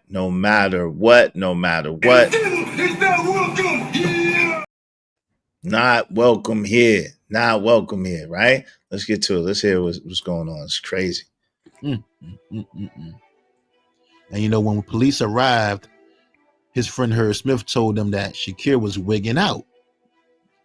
Now, the police did not comment on whether he left a suicide note. And, his family and friends say the police did a horrible job of investigating his death. Shakir was taken to the hospital and later pronounced dead. That's a shame, man. Like I said, man, his wife stated the day before he committed suicide, he told her that he just realized he had sold his soul to the devil and couldn't even look himself in the mirror. And, after his death, all the rumors began to swirl about his suicide. Some blame L.A. Reid for putting too much pressure on him to produce songs for the company, which put him in a deep depression. Some say the whole BMF indictments thing by him being affiliated with Young Jeezy had something to do with his suicide. I heard something about a sex tape and somebody was trying to extort him. They say he was running from a certain rapper and armed gangbangers. Now, his friend Kenny Burns stated the entertainment business killed him. He said the business, it tears you up because it consumes you. This is the type of business that takes and doesn't give back. Another close friend named Sean Granberry, who grew up with Shakir since they were kids, say Shakir had insomnia and couldn't sleep, and he was taking a drug called Ambien to treat his insomnia. And the side effects to Ambien may range from mild symptoms such as drowsiness to more severe symptoms that should be discussed with your doctor, including complex sleep behaviors, suicidal thoughts, and significant next day impairment. And with Shakir living that rock party lifestyle, drinking, smoking mixed with Ambien, that's what caused him to have suicidal thoughts, and he took his own life. Yo, Alamin, you a wild dude, man. You talking about sold his soul. Is that in reference to giving that booty up for success. Yo, who said like, yo, come on, man, God rest his soul. No one said that the man gave his booty up for success, man. You gotta do that. You gotta stop that, man. Come on, man. That's mad insensitive and crazy. Yo, y'all support the show. Someone do something to make me feel better to alignment, man. Someone do something to alignment to make me feel better. That's crazy. Let's get it. According to his friend Sean Granberry, that's what he feels. But you know, others that was close to him was saying he was also being followed everywhere in his cars. He had cars parked out the side of his house that he didn't know. His phone was being tapped. Former Bad Boy artist Mark Curry said he knows the truth about what happened and said the truth will come out one day. He basically said Shakir had done something he wasn't supposed to do. It's just crazy because look, like I said earlier, his fiance, Michelle Rivers, she released a statement through the record label saying, over the past several weeks, Shakir's behavior was inconsistent with the man we all know and love.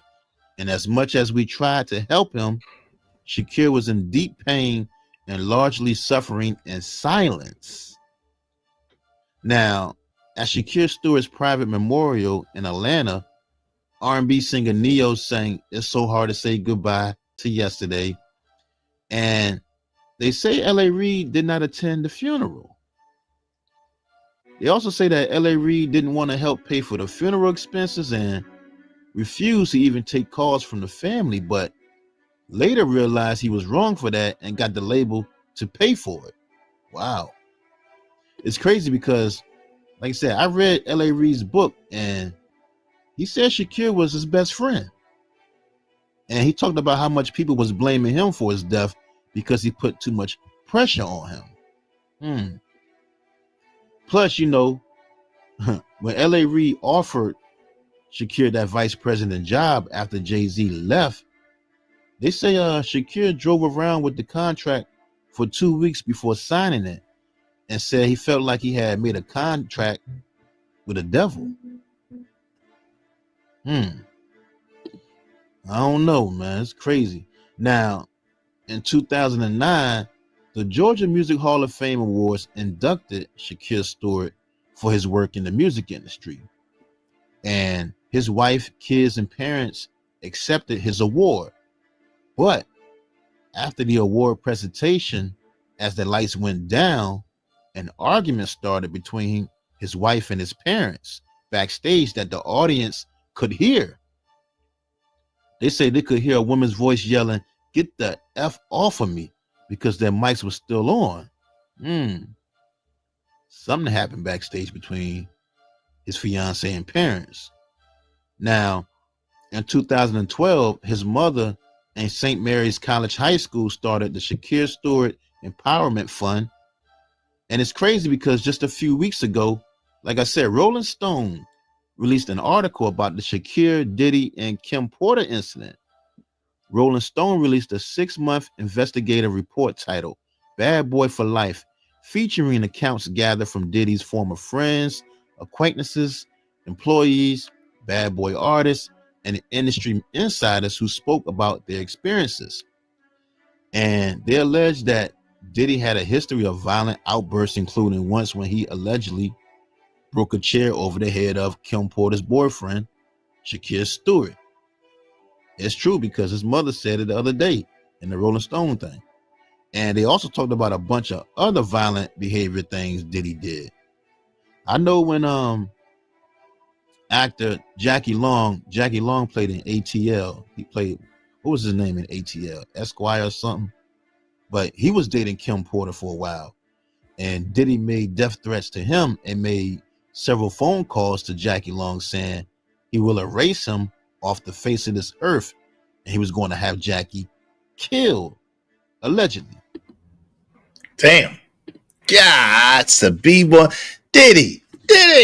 He got to be more damn careful, Diddy. What you doing, Diddy? You got to be more damn careful, bro. You done tried to take out Jackie Long? Not Jackie Long. God, dog, you done threatened Jackie Long? Jesus, Jiminy Crickets, man. Hey, man, y'all support the show. We about to close it out, man. You know, my homie, the Angry Man, probably hit us with the Irish goodbye. Shout out to Angry Man. I don't know, or maybe he's just doing something. He might be on the grill. It's Saturday. Probably nice where he at. It's raining where I am. Yo, man, y'all make sure y'all support the show, support the stream now, man. Let's get to it. We got a couple more minutes and we'll probably be out of here. Thank y'all. And Jackie Long filed a police report against him. I don't know. I kind of remember that was in the blogs one time in the media back in the day. And, you know, singer Albie Shore, him and Diddy had problems for years. But, you know, there was a documentary that was supposed to come out called The Shakir Stewart Story, Death of a Music Mogul, directed by Mark Adam. And he had raised almost $40,000 on a Kickstarter fundraiser campaign, but it ended up being canceled for some reason in 2014. Maybe they didn't get enough money to raise to get the documentary going, but there's a trailer on YouTube if you want to check it out. The Death of a Music Mogul, the Shakir Stewart story. And his wife, Michelle Rivers, also had a documentary about his life called Shaken, the Shakir Stewart story, but that was never released either. It's a trailer. They do have a trailer out for that too online. So, but it never came out. Now, TV One did an episode about him on a show called The Celebrity Crime Files, but that's the only thing I saw about his life. And you know what? You can't find that episode nowhere no more. Yeah, damn. John Granberry got one on a channel if you Google it, but it's not the whole episode though. You know, TV One Celebrity Crime Files, they also did an episode on Chris Lighty too. Yeah. Who also committed suicide. These two guys, man, Chris Lighty and Shakir Stewart, were becoming giants in the music industry, and both of them just committed suicide like that. That's crazy.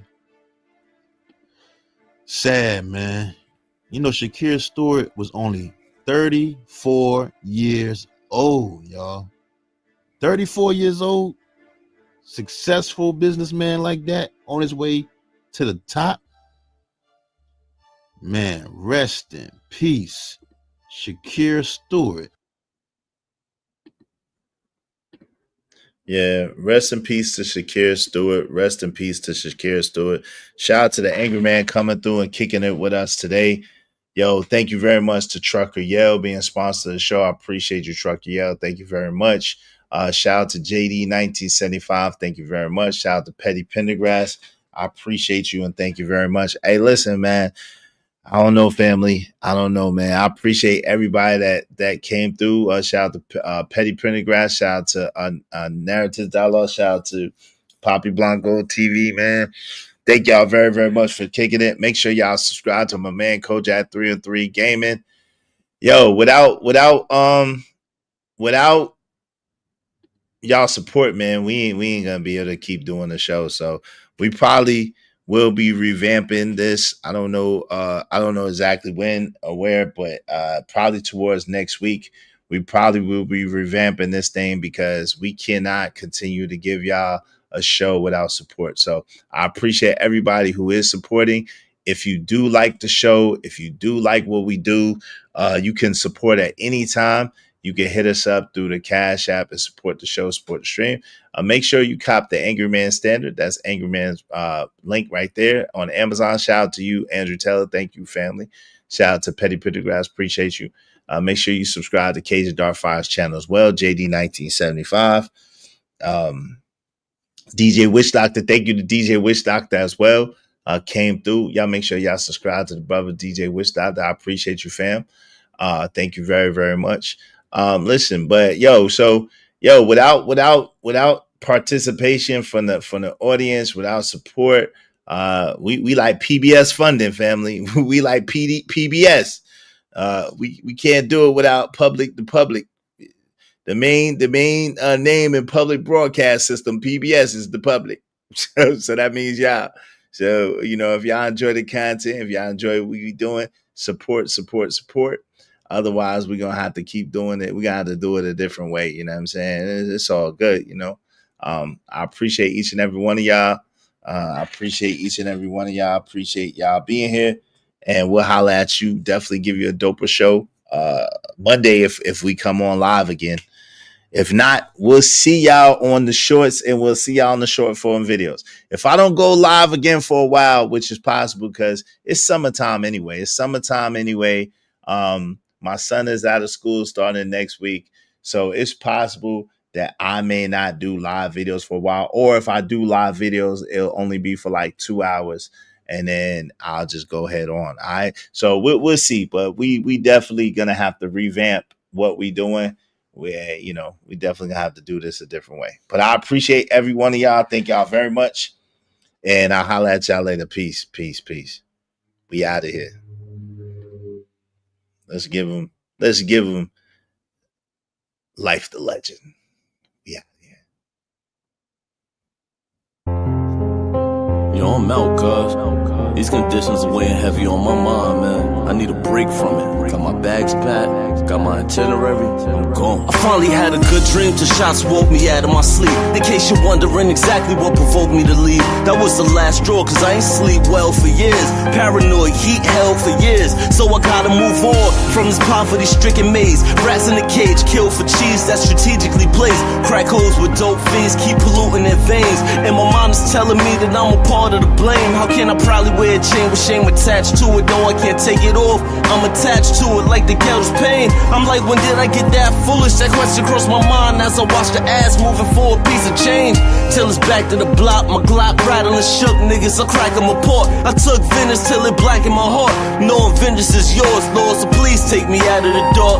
So baby, I'm gone, you know that I'ma always love my hood. And I'll never be gone for good, but I gotta leave here. It smothers me and I can't breathe here. Just need a little time with some clean air. So baby, I'm gone, you know that I'ma always love my hood. And I'll never be gone for good, but I gotta leave here. It smothers me and I can't breathe here. Just need a little time with some clean air. So baby, I seen kids clip while on a little trip to the store. Who would think a trip for eggs would be a trip to the morgue? Crawl on memorials are covering the bricks on the walls. This is common when you're living with conditions of poor. With poor liquor, let it spill on the floor. The more niggas we lost, I'm gone niggas. You're never gonna see me no more. I love you dearly, but the hood is like a lost effort. Nobody cared before, drastic got your goal measures.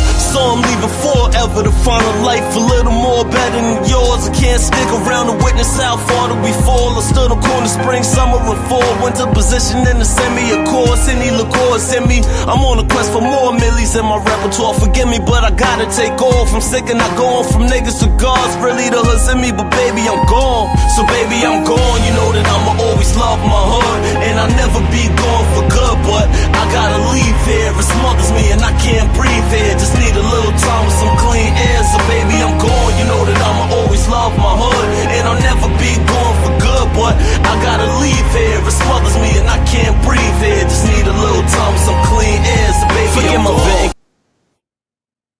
Yo, shout out to Hood Servative too that came through. Salute to Hood Servative. Yo, shout out to you, J000. Appreciate y'all. We out. And abandon my home, though I'm impatient with our situation. I won't leave you standing alone. Stand on my shoulders if you need me, I could carry the globe. Overdoses in the hood, fiends slamming they arms. Some of us made it out the hood, good at slamming the ball. Others stand in front of cams to perform for all y'all who chose abandoning laws to make it. I wore the same shoes on the corner, slinging the day shift. So I'm back, needed a vacation from the monotony of poverty blocks. I hate it, so I'm riding for my G's who play the bench on the daily spit flames until the yellow tape layers the fence. When the boys come, we don't run, we wait for them and say it's defense. Till we're finally arraigned and we're pinched, hanged and lynched with razor blades, marking down the days on the wall. But if the bell comes, baby, I'm gone. So baby, I'm gone. You know that I'ma always love my hood, and I'll never be gone for good, but I gotta leave here. It smothers me and I can't breathe here. Just need a little